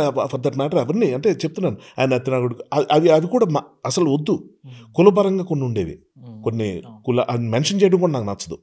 అలాగా తిట్టడం అవన్నీ ఎక్కడి నుంచి వచ్చాయంటే కొన్ని తెలియవు నాకు. ఒక కులాన్ని తిడుతూ ఒక ఫేమస్ డైరెక్టర్ ఒక 20 సినిమాల్లో డైలాగ్ వాడితే అది నేను కూడా అమృతంలో ఒక దగ్గర వాడేసా తెలియక. ఇది ఎడ్యుకేటివ్ పర్పస్గా ఉంటుందంటే నేను ఆ మాట అంటాను, అది తెలియటం కోసం ఆడియన్స్కి. చాలామంది ఉప్పర్ మీటింగ్ ఏంటరా అంటారు. ఉప్పర్ అనేది ఒక తెగ, ఒక జాతి, ఒక కులం. అది దాని మీద జోకులు వేస్తే అట్రాసిటీ కేసు కింద మూసేయచ్చు. కరెక్ట్, నిజం. అలాగే అప్పట్లో నేను రాసింది ఏంటంటే పింజారి వెధవ అని ఒక డైలాగ్. అది జంజాల్ గారి సినిమాలో చాలా వాటిలో ఉండేది. నేను అది బాగుంది కదా సౌండ్ అని పెడితే ఒక ప్రెస్ రిపోర్టర్ ఒక ఆయన ఫోన్ చేసి, నిన్ను ఇప్పుడు లోపల వేస్తే నీ పరిస్థితి ఏంటన్నట్టు మాట్లాడాడు. విత్ డ్యూ రెస్పెక్ట్, అంటే గంగరాజ్ గారి మీద ఉన్న గౌరవం, అమృతం మీద ఉన్న గౌరవం, నా మీద ఉన్న గుడ్ విల్తో అతను ఫోన్ చేసి, ఎందుకు సార్ మీరు కూడా అలాంటి దిగజారుడు డైలాగులు రాస్తారంటే షాక్ అయిపోయా. సార్ అదేంటి సార్ పలానా, సార్ మీరు చెప్తున్న డైరెక్టర్ ఎన్నిసార్లు కోర్టుకు వెళ్ళారు తెలిసే విషయం మీద? నిజంగా నాకు తెలియదండి. Ignorance is not acceptable. నాకు తెలియదు, రెడ్ లైట్ పడితే ఆగడం అన్నది కుదరదు, లా అన్నది తెలియాలి. నన్ను ఏదో జైలు వేస్తారని కాదు, కానీ ఆఫ్ ఆల్ ద థింగ్స్ నేను నా లైఫ్లో నేను ఎప్పుడు చేయని పని అది. నేను ప్రతి ఒక్కరు గౌరవించి మాట్లాడతాను. నాట్ బికాజ్ అదేదో మంచి పేరు తీసుకొస్తుంది, నాకు కంఫర్ట్ ఉంది అందులో, నాకు ఇష్టం అలా. నా దగ్గర ఉన్న వాళ్ళకి తెలుసు నా బిహేవియర్ ఏంటో. కానీ ఇప్పుడు ఎవరో ఒక జర్నలిస్ట్ నన్ను ఎక్కడి నుంచో ఫోన్ చేసి ఈ మాట అంటుంటే నాకు వేసింది బాధ అనుకొని వెంటనే గంగరాజ్ గారు ఫోన్ చేసి, సార్ ఇలా నా వల్ల, అది ఆయన రాసిన డైలాగ్ కాదు, నేను స్పాట్లో యాడ్ చేసింది. మా వాసుకు తెలియదు, ఎవరికి అందరూ అవునా అవునా అవునా. నా ఫోన్ వచ్చి బ్లాంక్ అయిపోయాను నేను. అతనేంటి నెక్స్ట్ స్టెప్ ఏం తీసుకోవట్లే, మీకు కుదిరితే డిలీట్ చేసేయండి సార్, మీ స్థాయికి మీ మీద చాలా గౌరవం, నాకు అంత దిగజారక్కర్లేదు, మీరు కొంచెం ఒళ్ళు దగ్గర పెట్టుకుని రాయండి రైటర్ అంటున్నారు. షట్, గంగరాజ్ గారు బ్యాడ్ నేమ్ రాబోతుంది ఇప్పుడు. ఎవరికి తెలుసు ఆయన రాయలేదు, నేను యాడ్ చేశానని. అది ఎలా ఉంటుంది? ఓనర్ గుద్దిన తర్వాత డ్రైవర్ వచ్చి నేను డ్రైవ్ చేశానని చెప్పి మీద వేసుకున్నట్టు ఎటైనా పోద్ది. ఆయనకి ఎందుకు బ్యాడ్ నేమ్ తీసుకురావటం? నేను వెళ్ళి అపాలజీస్ చెప్పి ఆ ప్రెస్ ఆయన రిపోర్టర్, ఆయన పేరు కూడా తెలియదు నాకు. తర్వాత డిలీట్ చేయించాను. పింజారి అన్నది ఒక తెగ క్యాస్ట్ అది. అలా మనకు తెలియక ఎన్నో మాట్లాడేస్తాం. అసలు ఎవరో వాడారని చెప్పి మనం వాడతాం అన్నది ఓకే, ఫాలో అయిపోయి గుడ్డిగా అనుకుంటే అది తప్పని తెలిసినప్పుడు చెప్పాలి కదా అన్నది నా ఉద్దేశం. ఇప్పుడు ఇది మాట్లాడడానికి కారణం కూడా ఇది ఎప్పుడు దొరకలేదు ఈ అవకాశం. ఎగ్జాక్ట్లీ. అన్ని పెద్ద టాపిక్. గే కామెడీకి వచ్చేసరికి అది ఒక హిందీ ఫిల్మ్లోంచి ఉన్న బిట్, అది పెడితే బాగుంటుంది అన్నది ఒక ఐడియా ఒక దగ్గర నుంచి నాకు రావడం. ఆ సీన్ చేసిన తర్వాత సెకండ్ హాఫ్లో మళ్ళీ ఉంటుంది ఆ క్యారెక్టర్ ఎంటర్ అవడంతో. ఆ సీన్ యాక్చువల్ ముందు స్క్రిప్ట్లో లేదు. అప్పుడేమో షాపింగ్ మాల్, ఎగ్జాక్ట్లీ. అది బాగా ప్రెషర్ వచ్చింది నాకు. మళ్ళీ లేదు, ఒకటి రాయాలి, స్టోరీ అంతా ముగ్గురు మీద అయిపోతుంది, డల్ అయిపోతుంది, అది రాస్తే బాగుంటుందని నేను చెప్పాను. సార్ ఎందుకు, మన సినిమాకి అది అవసరం లేదు, ఎందుకు సార్ అలా చేయడం? లేదు రాయి, బాగుంటుంది. టూర్ అవుతుంది, ఇది సక్సెస్ టూర్. విజయవాడ, వైజాగ్, తిరుపతి, విజయనగరం మొత్తం అని తిరిగాం. యూ వోంట్ బిలీవ్, థియేటర్లో కూర్చుంటే ఆ సీన్కి చప్పట్లు కొట్టి గోల చేసి రచ్చ రంబోలా చేస్తున్న అమ్మాయిలు. ఇప్పుడు నేనేమైపోవాలి? అదే ఆడవాళ్ళకి జుగుప్సగా ఉంటుందనో, పిల్లలకి నచ్చదనో, ఫ్యామిలీస్ ఇబ్బందిగా చూస్తారు మగవాళ్ళు అంటే. నేను ఇప్పటికీ దాన్ని ఏం చెప్పి ముగిస్తానంటే, ఒక మహాత్మా గాంధీ నడుచుకుని ఇలా కర్ర పట్టుకుని వస్తుంటే మనం అలా చూస్తాం, మదర్ తెరీసా వస్తుంటే గర్వంగా గొప్పగా చూస్తాం. అంటే మనకు అదృష్టం లేదు కానీ ఒకళ్ళు ఊహించుకోండి, అలా వస్తుంటే మహాత్ములని చూస్తాం. చూసి అలా వస్తున్న ప్రాసెస్లో ఈ అరటి తొక్క ఏదో టప్పని స్లిప్ పడ్డారు అనుకోండి, నవ్వు వచ్చేస్తుంది మనకి, అనుకోకుండా వచ్చేస్తుంది, అది ఇన్స్టింక్ట్ అది. బట్ ఇదే హ్యూమర్ అనుకుంటే ఏమైపోవాలి, మన సెన్సిబిలిటీస్ ఎట్టిపోతున్నాయి. నా బాధ నాది, ఎవరికి అర్థం అవుద్దో తెలియదు కానీ. బట్ యా, నేను చెప్తున్నాను కదా, ఆఫ్ ఆల్ ది థింగ్స్ నేను అంత సక్సెస్ నేను ఎంజాయ్ చేస్తున్న ప్రాసెస్లో కూడా there are things which I don't like, there are things which I hate. నాకు నచ్చనివి, నాకు చిరాకు కలిగించేవి చాలా ఉన్నాయి. అది నా జీవితంలో చాలా విషయాల్లో జరుగుతున్నాయి. ఏదో ఇవాళ ఆ సినిమా గురించి కాదు, నేను చేసే పనులు నాకే నచ్చకుండా ఏం చేస్తాం సార్. అంతేగా మీరు ఒక సాంగ్లో కింద కామెంట్స్ చూసి చాలా గర్వంగా ఫీల్ అయ్యాను, హ్యాపీ ఫీల్ అయ్యాను చెప్పారు. యాక్చువల్లీ మీది ఒక ఇంటర్వ్యూలో కింద కామెంట్స్ చూస్తున్నాను నేను, నిన్న జరిగింది. కింద కామెంట్స్ చూస్తున్నా, ఒక వ్యక్తి 5 రోజుల ముందే కొంచెం స్ట్రెస్ ఫీల్ అయ్యి సూసైడ్ అటెంప్ట్ వరకు వెళ్ళాను, ఈ ఇంటర్వ్యూ చూసి ఆగిపోయాను, థ్యాంక్ యూ సార్ అని పెట్టాడు. నా ఇంటర్వ్యూ, మీ ఇంటర్వ్యూ. అది చూడగానే నాకు అనిపించింది ఏంటంటే, ఈయన లైఫ్ ఫిలాసఫీ కోసం, మీరు ఫిలాసఫీ కోసం, జీవితం కోసం, సక్సెస్ కోసం ఎన్నో మంచి మాటలు చెప్తున్నారు ఇలాంటి ఇంటర్వ్యూలో. ఇదే తెర మీద చూపిస్తే బాగుండేది కదా, రాంగ్ కామ్ అనే ఒక జోనర్ కాకుండా ఈ ఫిలాసఫీని ప్రజెంట్ చేసేలాగా తెర మీద చూపిస్తే ఇంకా బాగుండేది కదా చాలా మందికి. బాగుంటుంది అంటే అలాంటి అవకాశం వస్తే ఎందుకు చేయ కామెంట్స్ ఉంది అది. అంటే నేను కూడా చెప్తాను, నేను కూడా చాలాసార్లు చచ్చిపోదాం అనుకున్నాను, ఇవన్నీ చెప్తుంటా. అంటే అది ప్రతి ఒక్కటి రోజు అనుకుంటాడు, ఏంటి గోళ అయిపోతే బాగుంటుంది కదా ఒక్కసారి అనిపిస్తుంది. చచ్చిపోవాలని అందరికీ అనిపిస్తుంది, ఇవన్నీ అనేస్తాం. ఇప్పుడు ఇందాక ఆయన గురించి చెప్పినట్టు కూడా, వీడి స్పీచ్ చూసి నేనే పెద్ద మహాత్ముడిలా ఫీల్ అవ్వాల్సిన అవసరం లేదు, నన్ను చూసి ఎవడో చచ్చిపోవాలనుకున్నాడు అనుకుంటారు, దానికి నేనేం చేస్తాను. ఇదే కామెంట్స్లో కింద, వీడు ఆ మాట అన్నాడు, అదేదో ఎవరినో తిట్టాడు, అది నన్నే అన్నట్టుంది, నేను చచ్చిపోయాడు అంటే ఏం చేస్తాను నేను. వాడు యాక్చువల్లీ యష్ ఇందాక చెప్పింది అది బ్లఫ్ చేయలేదు హర్ష గారు, ఎందుకంటే మాకు ఫ్రెండ్స్ గ్రూప్ ఉంది, అందులో డైలీ మార్నింగ్ మ్యూజిక్ మోటివేషన్ వస్తున్నట్టు ఒకరోజు మీది వచ్చింది అనమాట. యాక్చువల్లీ ఇందాక వాడు చెప్పి టీఎన్ఆర్ గురించి you are talking about life and all, failure గురించి చెప్పింది. ఇప్పటికీ యూట్యూబ్ లో అంటే ఇప్పుడు చాలా మంది వాట్సాప్ లో పోస్ట్లు స్టోరీలు పెడుతూ ఉంటారు, Telugu motivational WhatsApp status first మీదే వస్తుంది. ఐఎమ్ నాట్ జోకింగ్, అంటే కాదు బ్లఫ్ అంటలేదు నేను, హిపోక్రసీ అంటున్నా. అంటే నన్ను మోసం చేస్తే నా కామెంట్ నేను చదివేసి మోసపోయి వెళ్ళి డిన్నర్ ఇచ్చేస్తానా, ఏదైనా పథకం తొడిగేస్తానా, అదేమీ కాదు కదా. బట్ ఏంటంటే మనం చచ్చిపోవాలనుకోవడానికి రీజన్స్ ఎలా ఎదుగుతాం. 10th ఫెయిల్ అయ్యి చచ్చిపోయిన వాళ్ళని నేను చూశాను. నేను 10th ఫెయిల్ అయ్యాను స్కూల్లో. నా ఫ్రెండ్స్ చాలామంది ప్రిడిక్ట్ చేశారు, కొంతకాలం కనబడిపోతే వెళ్ళిపోయాడా, కొంచెం డల్గా ఉంటే ఏమైపోతాడు, నలుగురితో కలిసి నాకు ఒంటరిగా ఉండే ఇష్టం ఫస్ట్ నుంచి కూడా. చిన్నప్పటి నుంచి విండో సీట్, నేను అయినా మూల కూర్చుంటా అంతే, అలా బయటికి చూస్తుంటా. వీడు డిప్రెషన్లోకి వెళ్ళిపోయి నాకు అసలు తెలియదు ఫెయిల్యూర్ అంటే. 10th ఫెయిల్ ఇంకోసారి చదువు రాసేద్దాం, ఏముంది కడుతుగుడ్డు. నేను ఇష్టపడిన ఒక అమ్మాయి నన్ను దాటి పైకి వెళ్ళిపోతుంది, అదొక్కటే బాధ నాకు. అరే అది కూడా ఫెయిల్ అయిపోయింది బాగుంది అనుకున్నా అంతే, నేను ఫెయిల్ అవ్వాలా. మా ఫ్రెండ్ ఒకడు, ఈ పర్స్పెక్టివ్లో కూడా నువ్వు ఆలోచిస్తావా అంటే, మీరు చెప్పిన దాన్ని చాలా మోటివేషన్గా తీసుకొని సక్సెస్ కోసం బాగా ప్రయత్నిస్తున్నాడు, ఫెయిల్ అయిపోతే ఈ పాయింట్ జస్టిఫై. వీడు ఒక 10 సార్లు ఫెయిల్ అయిపోయి, ఆయన చెప్పారు కదా ఫెయిల్ అయిపోయిన పర్లేదు, ఎందుకు ఫెయిల్ అయిపోతున్నా అన్నాడు. ఒరే ఆయన చెప్పింది సక్సెస్ కోసం ట్రై చేస్తున్నారు కోసం ఫెయిల్, నువ్వు ఫెయిల్ని అలవాటు పడిపోయాడు, చాలా మంచి మాట. ఫెయిల్కి అలవాటు పడిపోయావు నువ్వు, దాన్ని నువ్వు తీసుకోకూడదు బాబు అని చెప్పాను. అంటే అలాగే ఉంటుంది. మా ఫ్రెండ్ కొడుకు వచ్చి అన్నాడంట, ఏంట్రా చదవట్లేదు అంటే, ఫెయిల్ అవ్వాలని నాకు ఈసారి అన్నాడు. ఫెయిల్ అవ్వాలని ఉండవేంట్రా, చదవకపోతే ఫెయిల్ అవుతాను, అవ్వాలని ఉంది నాకు అంటే, ఎందుకంటే to see the kick of life, మీ ఫ్రెండ్ చెప్పాడు కదా అన్నాడు. ఈ మనిషి నాకు ఫోన్ చేసి, చూడండి సార్ నా కొడుకు ఇలా అంటున్నాడు సార్ అని. వాడు వాళ్ళకు ఎలా అనిపించిందంట నాకు, ఏంటి నా సినిమా రిలీజ్ అవుతున్నప్పుడు కూడా ఫోన్ చేసి ఇదే డైలాగ్ కొట్టాడు, ఫెయిల్ అయినా ఫీల్ అవ్వకండి అని. ఇదేంటి చుట్టూ తిరిగి బూమరంగా అవుతుంది, వీడికి ఏం చెప్తే ఏం అర్థమైంది. నేను చెప్పాను, అరే బాబు పంచి డైలాగ్ వేయడం కాదు ఇక్కడ, నువ్వు కావాలనుకున్నా అవ్వంది సక్సెస్, నువ్వు వద్దనుకున్నా వచ్చేది ఫెయిల్యూరు. సో దాని గురించి ఏం పెద్ద ఇది అవ్వక్కర్లేదు. నువ్వు ఫెయిల్ అవుదామని ఈరోజు అనుకుంటే నువ్వు చెయ్యాలనుకున్న పని నుంచి తప్పించుకోవడానికి నన్ను వాడుకుంటున్నావు. ఒకటి మాత్రం చెప్తా, నువ్వు రేపు పొద్దున్న నాలాగా అవ్వగలుగుతావు లేదో నీకు తెలియదు, ఓకే, అండ్ నాకన్నా గొప్పగా అయిపోవచ్చు, బట్ అవ్వకపోతే మాత్రం నువ్వు నన్ను బ్లేమ్ చేయలేవని చెప్పా. వాడికి అప్పుడు కనెక్ట్ అయింది. అంటే నేనేమంటానంటే, మీరు ఏం చెప్పండి, తల్లిని మించిన దైవం లేదు అని పెట్టండి ఒకటి, కింద రాస్తారు. ఏంటి పొగిడే వాళ్ళతో పాటు తిట్టేవాళ్ళు కూడా ఉంటారు. ఎందుకంటే మనకెవరు తెలుసు, పిల్లలు నమ్మేసిన తల్లులు ఎంతమంది చూడలేదు మనం, రాచి రంపని పెడుతున్న తల్లులు ఎంతమంది చూడలేదు మనం. ఇది జనరల్ స్టేట్మెంట్ కాదు, చాలా దొంగ తల్లులు ఉంటారు, చాలా మంచి తండ్రులు ఉంటారు, వైస్ వెర్సా ఉంటుంది. ముక్కు మొహం తెలియని వాళ్ళు పెంచుకుని మనకి అనాథాశ్రమాలకి వాటికి ఫీడింగ్ ఇస్తున్న వాళ్ళు లేరా? ఇదే బాస్ టాపిక్ బాస్ ఇది. ఏది కూడా జనరల్ స్టేట్మెంట్ అనలేము. ఎవరి లైఫ్ వాళ్ళు. ఎవడైనా ఫెయిల్ ఎందుకు అవ్వాలంటే నేను ఎందుకు చెప్తానంటే అది ఇప్పుడు ఇక్కడ ఫ్యాన్ లేదని ఫీల్ అవుతున్నప్పుడు, ఏసీ లేదని ఫీల్ అవుతున్నప్పుడు, ఏసీ ఉంటే బాగున్నా ఫ్యానే ఉంది అనుకుందాం, ఇలా అనుకుందాం, ఫ్యాన్ ఉంది ఏసీ ఉంటే బాగున్నా అంటున్నా, ఈ ఫ్యాన్ అప్పుడు నన్ను తీసుకెళ్ళి ఏసీ రూమ్లో కూర్చోబెట్టకూడదు, ఎండలో నిల్చోబెట్టాలి 10 నిమిషాలు. ఇప్పుడు ఫ్యానే దీని విలువ తెలుసు, దీని విలువ.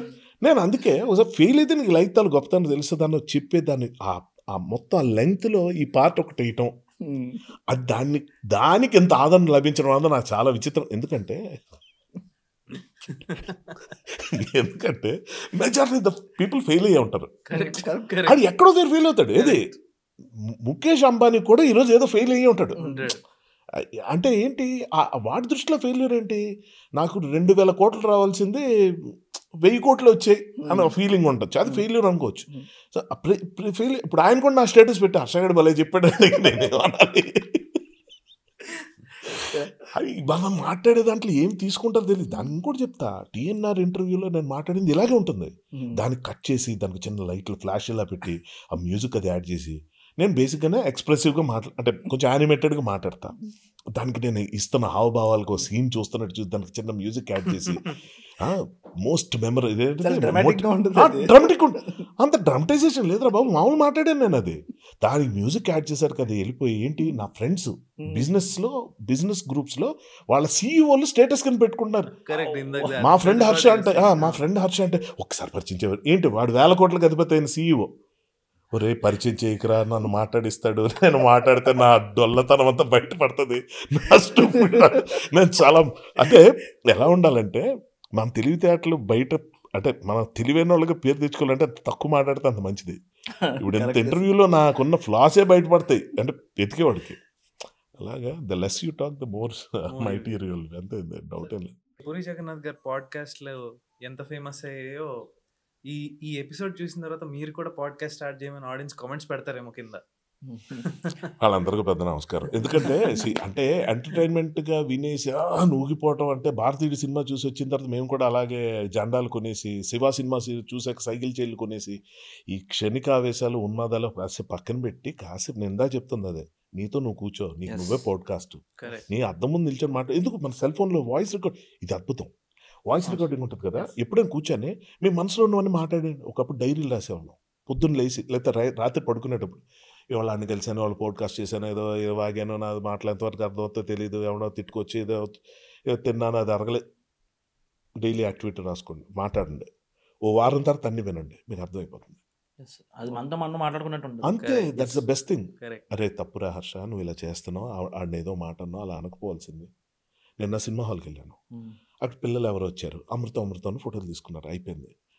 కిందకి వెళ్తే వాళ్ళ ఫాదర్కి చెప్పారు అమృతం అని. ఆ ఫాదర్ వచ్చి నా ఫోన్లో మళ్ళీ తీస్తాను సార్ అన్నాడు. వద్దండి ఆల్రెడీ వాళ్ళు తీసుకున్నారు నాతో. నాకు విసుకొచ్చింది, అప్పటికి చాలామంది వచ్చేస్తున్నారు అని, అంటే డిస్టర్బ్ చేస్తుంది ఫిల్మ్ ఎక్స్పీరియన్స్. ఇంకా సినిమా స్టార్ట్ అవుతుంది, అతను వచ్చి నా ఫోన్, అతను మ్యాక్సిమం ఏముంటుందని నేను చెప్తా సైకాలజీ ప్రకారం, కూతురుతో మళ్ళీ నా ఫోటో తీసి సార్ మన ఇద్దరం సెల్ఫీ అంటాడు.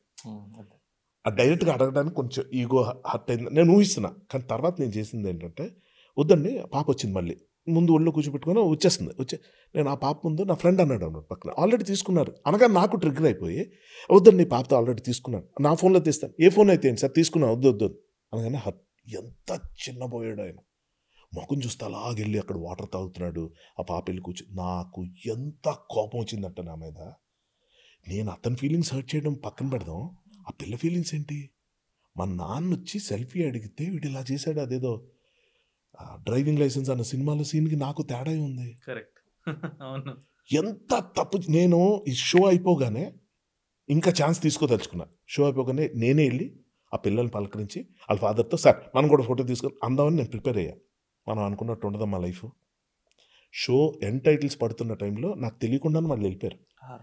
మీరు నమ్మరు, వాళ్ళ కోసం ఎతికాను నేను తర్వాత ఒకటి చెప్తాను బాస్, ఎన్ని చేసినా అండు చేయలేం. నేను చేసిన తప్పే కదా చెప్పుకుంటున్నా. ఇది విని తిట్టుకుంటారు కదా నన్ను, ఇది ఇంత బలిసిందన్న కామెంట్స్ కూడా వస్తాయి కదా. తప్పని రియలైజ్ అవ్వడం కూడా గ్రేట్. నేను అంటుంది అదే, simple say sorry to you know, అతను ఎక్కడ ఉంటాడు, ఈ ఎపిసోడ్ చూడాలని నా కోరిక. వాళ్ళ ఆవిడ బుర్కా వేసుకుని ఉంది, నేను ఇంకా క్లారిటీ ఇస్తున్నా వాళ్ళకి, ఆ లక్ ఉంది నాకు స్పెసిఫిక్గా చెప్పడానికి.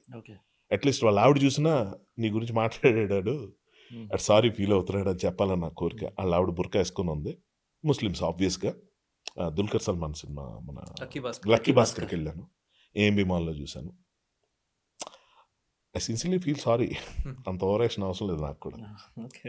ఇంటికి వెళ్తే ఆవిడ అడగడు బాస్, ఈ ఫేమ్ పడిపోయిన తర్వాత ఆవిడ మాట్లాడు, ఇక్కడ వచ్చి పిల్లలు ఇంకో ఫోటో తీసుకుంటాను ఇవ్వడానికి నాకు ఏంటి బల్పు, ఏంటో వి గెట్ క్యారీడ్ అవే ఒక్కోసారి.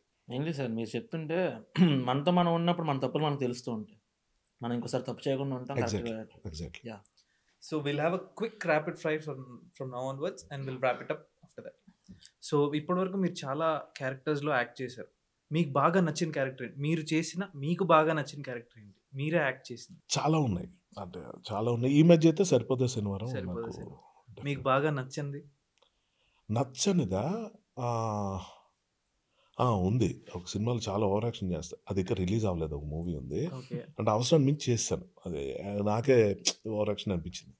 మీరు చేసిన వర్క్ లో అరే ఇది ఇంకొంచెం బాగా చేస్తుంటే బాగుండేదే అనిపించిన క్యారెక్టర్? ప్రతిదీ అనిపిస్తుంది, ఇంటికి వెళ్ళాక అబ్బా షార్ట్ ఎందుకు అలా చేశాను, ఎలా చేస్తుంటే ప్రతిరోజు అనిపిస్తుంది, ప్రతిదీ ఇంకా బెటర్గా చేయాలనిపిస్తుంది.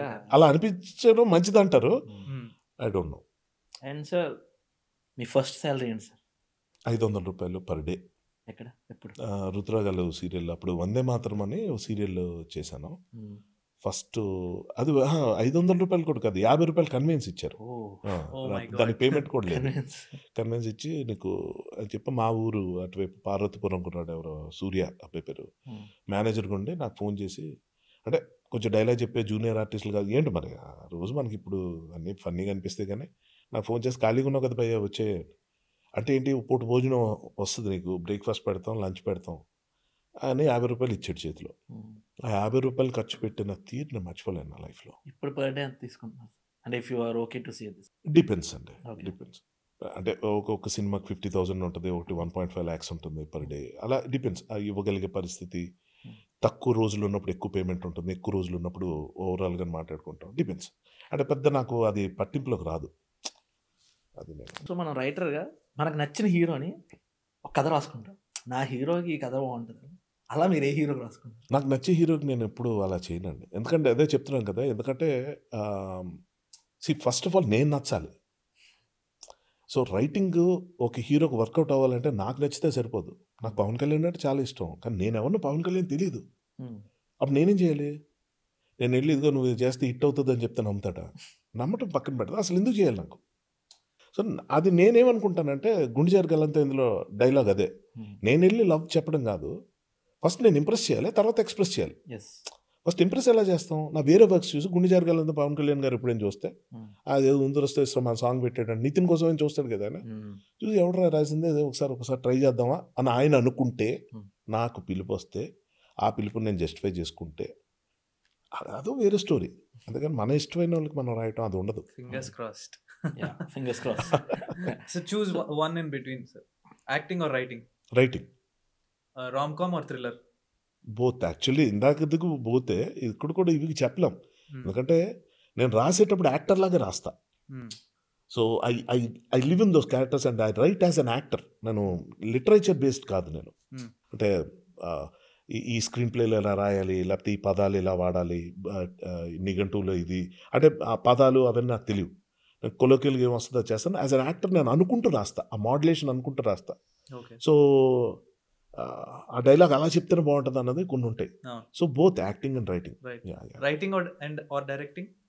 అగైన్ మళ్ళీ అదే, మన రాత బాగుండాలి, అది యాజ్ ఇట్ ఈస్గా రావాలంటే డైరెక్టింగే మెయిన్.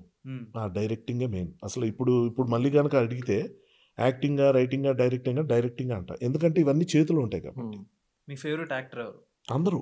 అందరిలోనే, అంటే అదే చెప్తున్నాను, నాకు బాగా ఇష్టమైన యాక్టర్ కూడా బ్యాడ్ పర్ఫార్మెన్స్ చేసిన మూవీస్ ఉన్నాయి కాబట్టి, ఎవరు బాగా చేసినా, ఇప్పుడు రేపొద్దు నువ్వు చేసింది నేను చూసినా కూడా నాకు నచ్చితే డెఫినెట్గా విల్ బీ మై ఇన్స్పిరేషన్. నేను అనుకుంటా చరిత్రలాగా ఎక్స్ప్రెషన్ బాగా భలే అన్నాడే అని.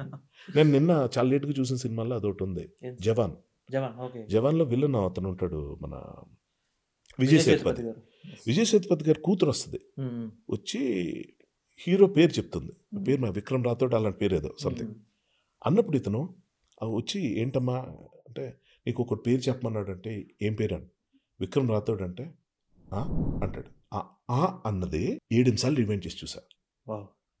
బ్రిలియంట్. వాడు చాలా పెద్ద మాఫియా డాన్, వాడు కింగ్, వాడు వచ్చి కూతురు వచ్చి విక్రమ్ రాథోడ్ అసలు ఇంటెట్ కూడా చేయలేను నేను. అంటే అన్బిలీవబిలిటీ. అంటే ఆ పేరు విన్నాడు, ఏం పేరు చెప్తున్నాను, ఆడు ఎప్పుడు చచ్చిపోయాడు కదా, ఆడి పేరు వచ్చిందేంటి. కరెక్ట్.